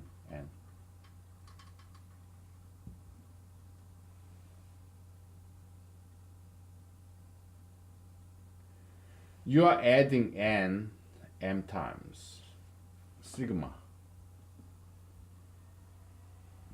which is equal to plus I from 1 to m n. Okay, so n plus n plus n, and we do it n times, m times. Okay, we just have a shortened notation as n multiplied by n. Okay, it's just old notation convention. Okay, and we're gonna call this n plus to the second n. Okay,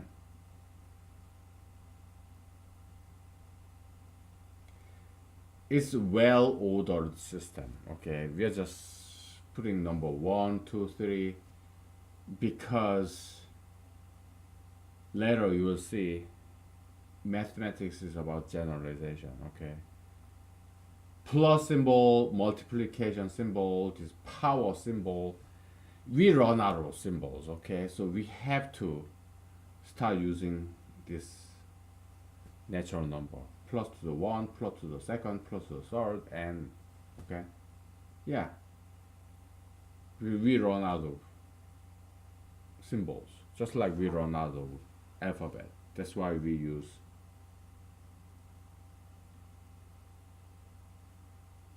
xi, like xi instead of xyz. Okay, because there could be more than 26 variables, more than 26 dimension. Okay, yeah, we have this natural number system, indexing systems, x1 x2 x26 x27. It can go on forever. Okay, so yeah, we have to use indexing, subscript or superscript. Okay,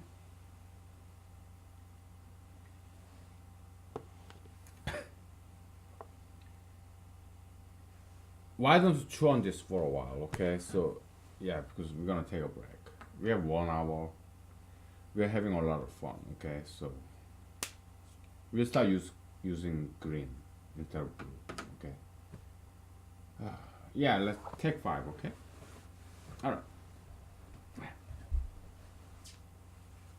Okay.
Okay.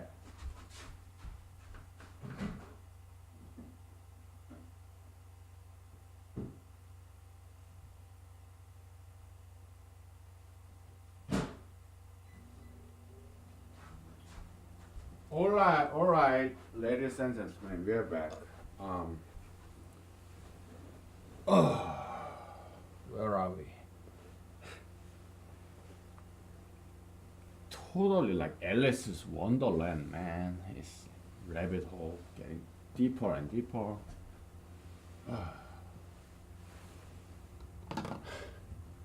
Let's start by erasing, okay? Yeah, you had enough time to stare at it, so okay. Stare at the whiteboard, not my bald spot. Okay. Sorry. Let's take a break, okay?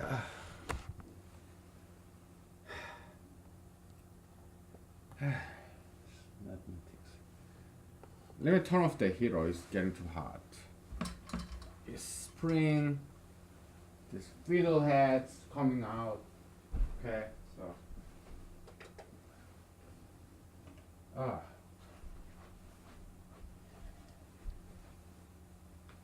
Ugh. So.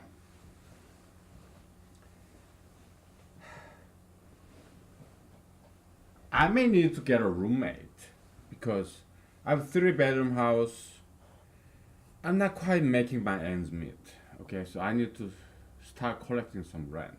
Okay, so later on this year, if you hear some people shuffling around, walking, yeah, you'll be my roommate. Okay, I need to get some extra money. All right. I don't want to be in debt. So, yeah. Just to let you know, FYI, for your information, okay? Alright. May need to rent out one of my 3 bedrooms, okay? So, because I gotta balance my budget, alright? Yeah.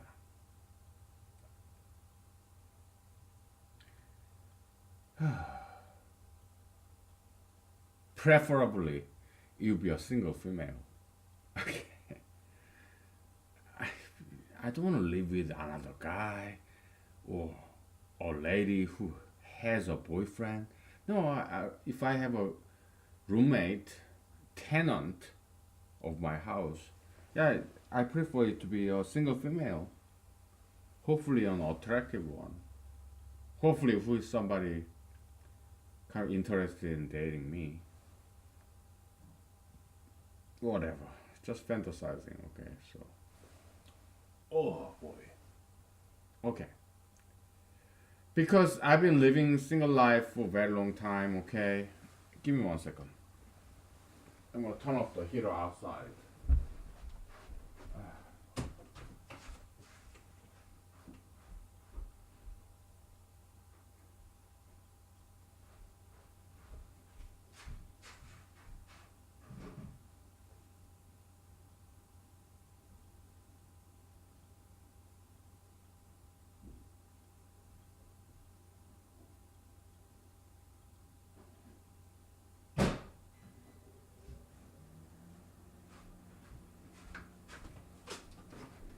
Yeah, I've been living single life for my entire life. I've never lived with anyone. They say, oh yeah, it's cohabitation, domestic partnership, whatever you call it. To me, it's like natural marriage. Okay, Adam and Eve, they didn't go to some county office to get their marriage license. No, but Adam and Eve, the very first couple, one man, one woman couple, they didn't have marriage license. So how would you characterize it? Is it a fornication because they were not approved by the government? What government was there? There were no federal, state, county, city employees. No, it was just Adam and Eve. So yeah, was it marriage or fornication? Adam and Eve, the parent of the humanity. Natural marriage, okay? Whatever. Alright? Whatever. So I'm half liberal, half conservative, okay? Anyways, as long as it's monogamous, I think that's just fine. Okay? I'm just trying to save some paperwork. Because what if I live with this lady and what if it doesn't work out? Then if we are married, then we have to file divorce, marriage ceremony. Yeah, we can go to Las Vegas, have some shotgun wedding in this wedding chapel, drive-through wedding chapel, whatever. Yeah, we can do that, but have to divorce, extra paperwork, lawyers. Oh my goodness, no. I'd rather characterize it as my tenant, my roommate, my friend. If she want to move out, yeah, that's fine. She can move out anytime.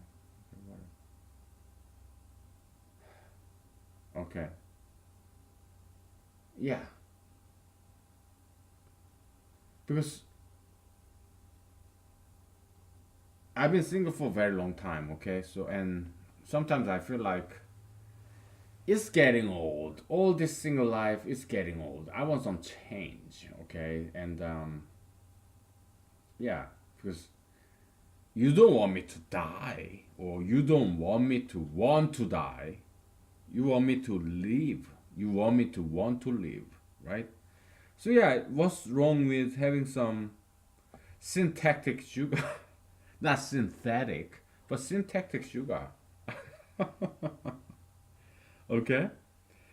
It's inside joke, okay? If you are not a computer scientist, probably you have no idea what I'm talking about, okay?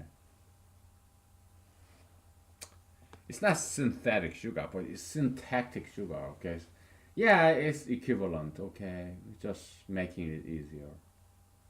So that I live long because I want to live long, okay?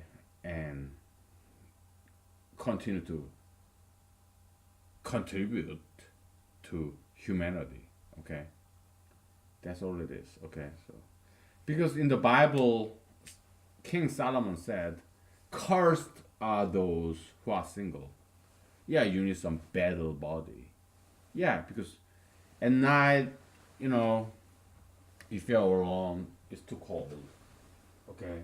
You need some warmth, some companionship. Okay?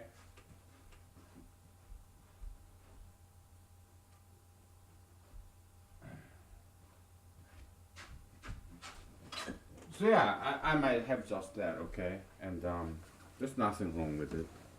I mean, nowadays, even man and another man get married, full marriage license.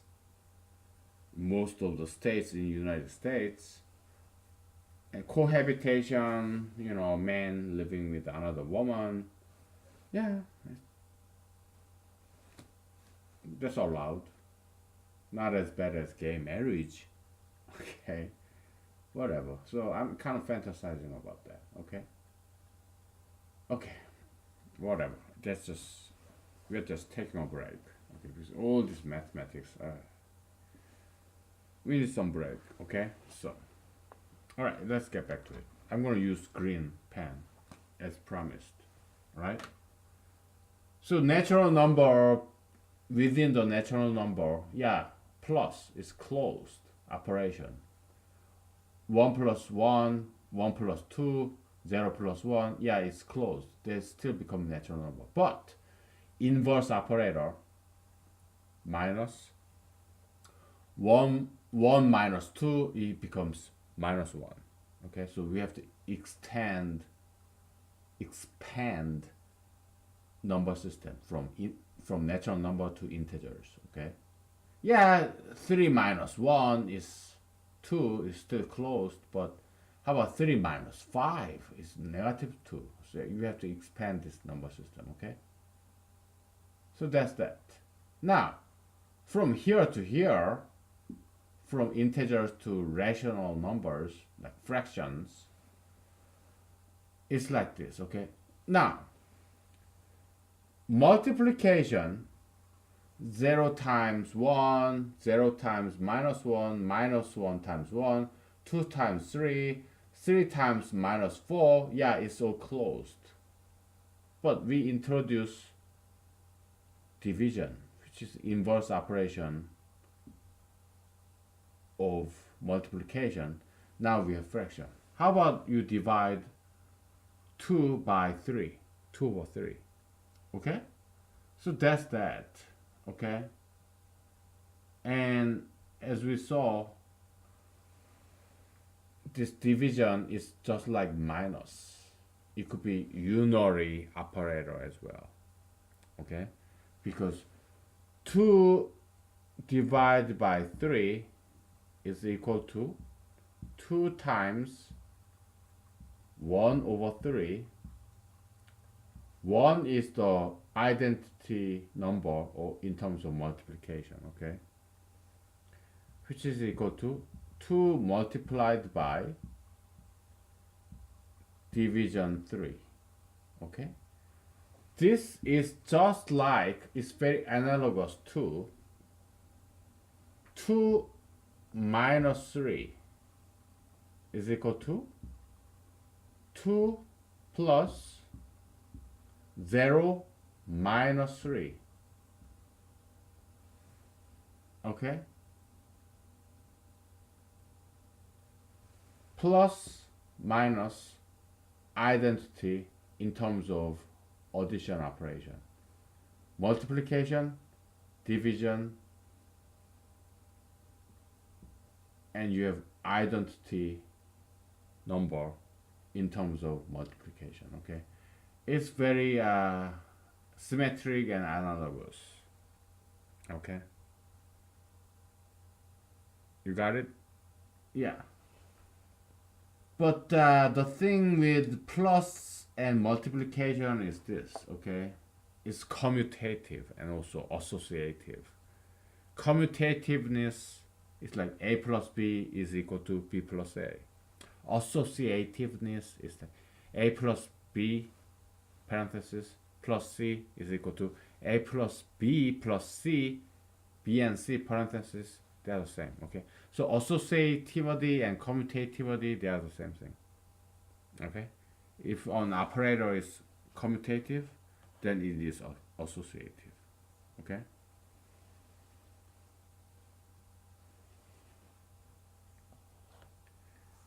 Or not, okay? Maybe you can define some operator that is commutative but not associative. Well, you can define an operator that is associative and not commutative, okay? So don't quote me on this, okay? Because I'm not sure, all right? But in terms of this addition, multiplication, power operation, that's just how it is, okay? All right? So, okay, let's move on. We'll just do one more thing and we'll take a break, okay? Because we take breaks at least every 30 minutes or less. At least every 30 minutes or less. Kind of paradoxical there. Whatever, okay? Boy. So if an operator is commutative and associative, like a plus b is b plus a, then yeah, it serves as unary operator. So plus 3 or minus 3 is a unary operator, okay? And multiplication a or division a, it's kind of like sine, okay? Because 3 divided by 2 is equal to 3 multiplied by division 2, okay? It's like 3 minus 2 is equal to 3 plus minus 2, okay? And what's embedded in this minus 2, this unary operator, is like before that you have identity component, identity number in terms of plus operation. Here you have identity component of this multiplier, okay, 1. Okay, so that's that. Okay, this minus is like 3 minus 2 is like 3 plus minus 2. We're converting this binary operator of subtraction into this inverse operation, original operation, binary operation, combined with unary operator. Okay, you have to know mathematics. Okay, otherwise all this is like mumbo jumbo. Okay, so if you don't understand this, yeah, go back to your class, do some algebra. Okay, then catch up. Okay, all we are doing here is multiplication, addition, division, subtraction. Okay, so all right, okay, that's that. So we're gonna take a break and then we'll go to the next step. Okay, because that's gonna be a little bit more involved. Okay, so all right, we'll take a break. Okay. Okay.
Okay, we're back. Um,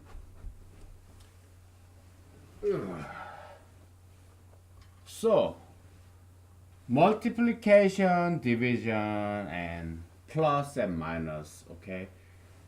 They both solve these numbers as unary operator or binary operator, okay? Binary operator is a function of two variables. Unary operator is a function of one variable, okay?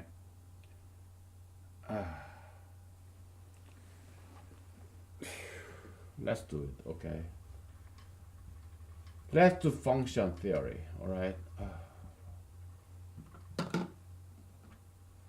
Plus, okay, fx, right? Plus of x is equal to plus x, okay? Now, minus of x is like fx, yx, gx, okay? It's minus x. It flips, it used to be plus x here, plus x, okay? Now, multiplication of x is just multiplication of x. And division of x is equal to division of x. It's a unary operator. Okay? Okay? You got it? So yeah, multiplication, division, plus, minus, it solves as a unary operator, okay? And also, they also solve as binary operator too. What is binary operator? It's a function of two variables, okay? Function. Yeah, all these four operators, they are both unary and binary operators. Is equal to x plus y, okay?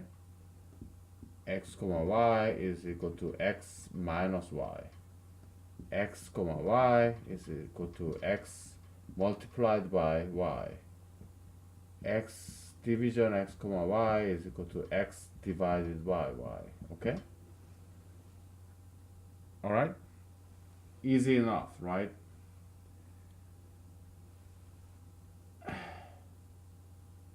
We are up to here. Okay? First there was natural number, second there was integer, third there was this fractions, quotients, rational numbers. Okay? Now we are going to the fourth dimension. That's very tricky, right? Because things start to change from here. But don't worry, it's same from fourth, fifth, sixth, seventh. It's all the same. It's just bifurcation of inverse operator, and it's no longer commutative. It's no longer associative.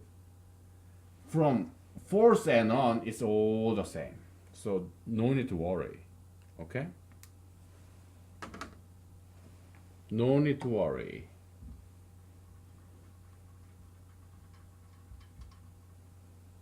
Okay. So the discovery of real numbers, like log 3, square root of 3, whatever, okay? From then on, it's all the same, okay? Or not. I don't know yet. Maybe we'll discover something brand new, okay? Maybe we will be able to express with some algebraic extended generalized algebraic form, like generalized addition, generalized algebra. In that form, perhaps we can come up with some equations for quintic polynomial, or fifth degree, sixth degree, seventh degree. Yeah, perhaps we can express those generalized nth order polynomial with a brand new single equation. Okay, that's possible. Okay, that's kind of what we are trying to do. Okay, all right. We have 20 minutes left.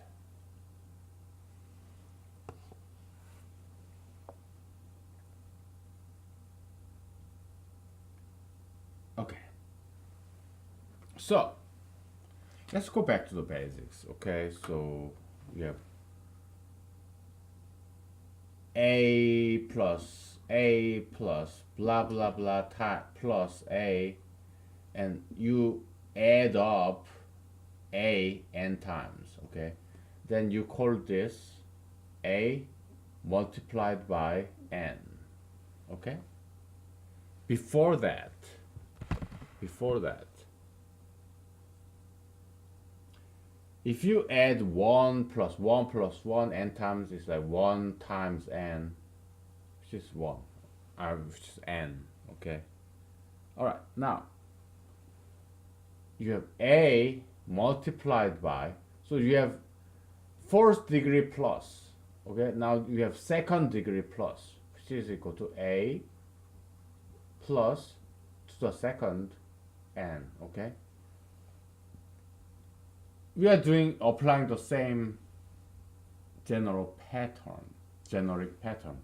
Now we do this a times blah blah blah times a. We do it n times. Okay, we call it a to the nth.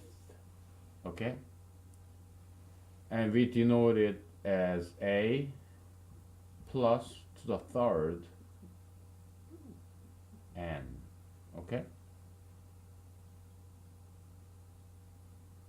now this is something brand new. Okay, something I got the inspiration from this weekly problem in this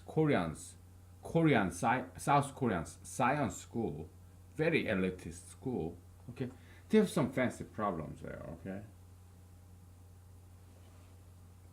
it's like this. How about a to the eighth to the eighth to the eighth to the eighth?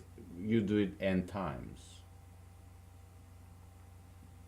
Okay, and we're gonna denote it as a top n or a hat n, and we're gonna express this as a plus to the fourth of n. Okay, and why limit ourselves? Okay, we can have, next level would be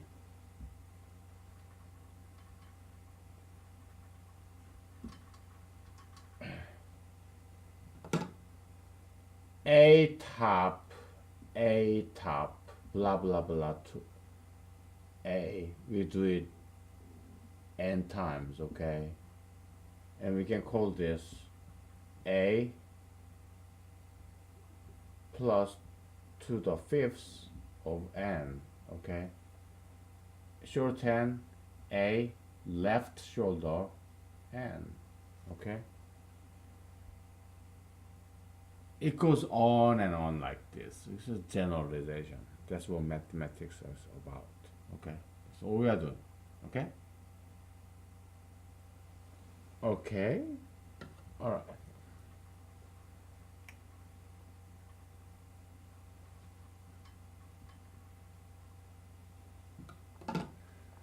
So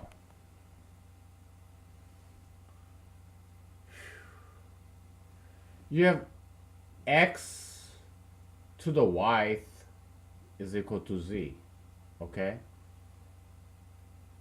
in traditional algebra it's like this: y is equal to logarithm base x of z.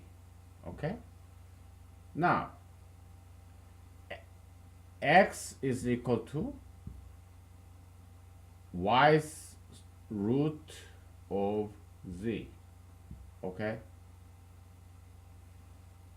and x to the y is equal to x power operation y. Okay, this notation is come from our computer programming. Okay,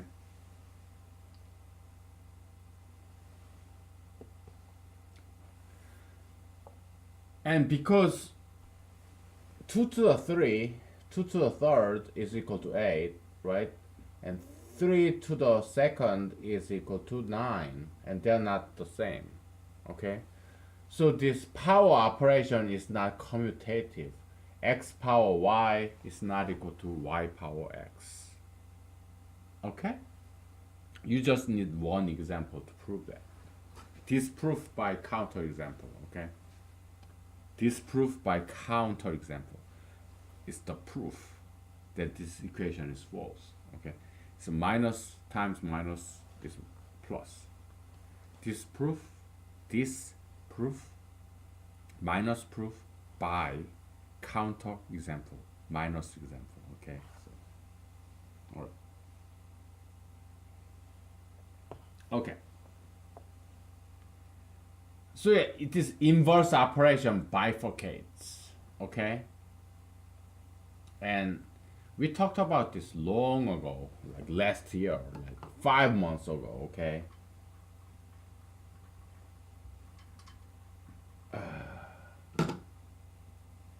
So you have x power y, which is equal to x to the y, okay? Is equal to x plus to the third y, okay? Because x to the second is multiplication, x to the first is plus plus to the third is power, plus to the second is multiplication, plus to the first is plus to the zeros is identity. Okay? Which is plus to the zeros is only unary operator. It's not binary operator. Okay? Plus to the zeros is just identity. Okay? Unary operator. Alright? Plus to the first, yeah, if it's unary operator, plus to the second unary operator, yeah, it's also identity. Plus 1, multiplication 1, yeah, it's all 1. Plus x, multiplication x, it's just x. Okay? Now, from third degree, third order and on, it's no longer commutative. It's no longer unary operator. It's strictly, exclusively binary operator. Okay? Like square root of 3. Okay? You have 2 here. Or cubic root of 4. Okay? This radical root operation is strictly binary operation. Okay? It takes in 2 input numbers. Or square root, root 1 over 3, that's just 3, right? But it's still, you have one radical, this root operator, and 2 numbers, 3 and 4. Okay? Yeah, you can put here radical, okay, I, or imaginary number, or square root of 5 in this, okay, whatever. But no matter what imaginary number, this rational number like 2 over 3 or 3, it doesn't matter. Okay, or I root I. That's kind of an interesting concept, isn't it? I root I. I have no idea what this is. Okay. Yeah, whatever. Okay, so we can play with this. We can use our imagination. Okay, but this root operation, it takes one number and the other number. Okay, it always takes 2 numbers. It could be complex number, rational number, or irrational number, imaginary number, whatever. Okay? So that's that. Okay? Logarithm works the same way. Logarithm. Okay? Have you ever thought of some number like logarithm of I to I. Logarithm of I to I. I've never seen anything like this before. Okay. Yeah, think about it. Okay. Oh, log I, probably is one, like because it's ln I, ln I, ln I. Probably this is one. Whatever. Okay. Okay. Yeah. So logarithm also works. It's an operator that takes in two variables. It's not a unary operator. Okay. Yeah. We have been creative, playful, impish, mischievous. I've never seen anything like this before. Okay.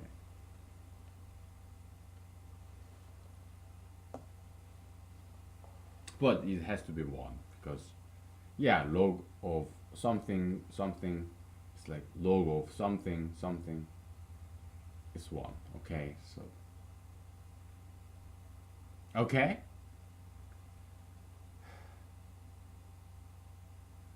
So that's the world of rational number, okay? So rational number, you have some logarithm and you have some radicals, okay?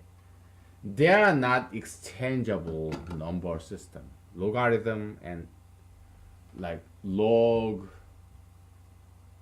10 of 2 or what square root of 3, they're not exchangeable numbers. Okay, you cannot just add them together.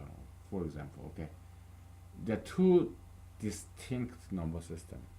Okay, so they call it rational number, but it's not exactly. It's bifurcated. Okay, it's two different number system collapsed in one number set, but that's not correct. Okay, it's not like this rational number, integers, natural number. No, rational number system is too simplified. Okay, there are two different universes: logarithm universe and radical universe. They are not interchangeable. Okay, so that's something all these mathematicians have missed. Okay, you cannot treat logarithm and radicals in an equal fashion because not they are not interchangeable at all. Okay, they're two different number systems. Okay, you cannot collapse logarithms and radicals into one number system because that's wrong. Okay, they're not interchangeable at all. Okay, you cannot add this together. All right. Yeah, I mean you can approximate it, but you cannot conduct this algebraic addition between two and collapse them. Okay, you cannot do that. They're two totally different number system. Okay. All right. So the next step is the complex number system. Okay. So from here to here, it's kind of questionable. Okay, because that's a little bit doesn't follow this generic pattern. Okay, they're cutting corners. It doesn't quite follow this generic pattern. Okay, because the definition of I is not based on identity or based on reverse operation. It's something random, like what definition of I is I squared is minus 1. It's kind of random definition. Okay, it doesn't follow the pattern. So from here to here, it's kind of cheating. Okay, they're cutting corners. Okay, so that's why we oppose this field theory, group theory, ring theory. I don't think they quite got it right. Okay. Yeah, they went to Harvard, Yale, Cambridge, Göttingen, David Hilbert, Amy Noether, Albert Einstein, whatever, okay? But we don't buy it. We are rebels, okay? We are courageous and brave, and we are strong, okay? We think we can be better than what they ever did, okay? Because we are very defiant. In a sense, we are liberal, okay, progressive. We challenge the conventional notion, conventional wisdom. Okay, we challenge that in a good way, not a bad way. We want to make it better, not worse. Okay, we are not like gayists or tattoo piercists or sugar fetishists. No, we're not like that. Okay, we want to be different from our own ancestors. We don't want to be worse, like gays, tattoo piercists, sugar fetishists, plastic surgeries, marijuanists, ultra interracialists. They are all for the worse. It's a negative change. We don't want that. We want to be a positive change. Positive, positive change. We want to be better than our ancestors, okay? That's what we are trying to do here, okay? So from here to here, it doesn't quite follow the general pattern. So there's something wrong with this. Okay, we fix it tomorrow. Okay, because time ran out. Okay, I'm tired. I'm hungry. I gotta eat. I gotta sleep, rest. Okay, all right. See you tomorrow. Bye.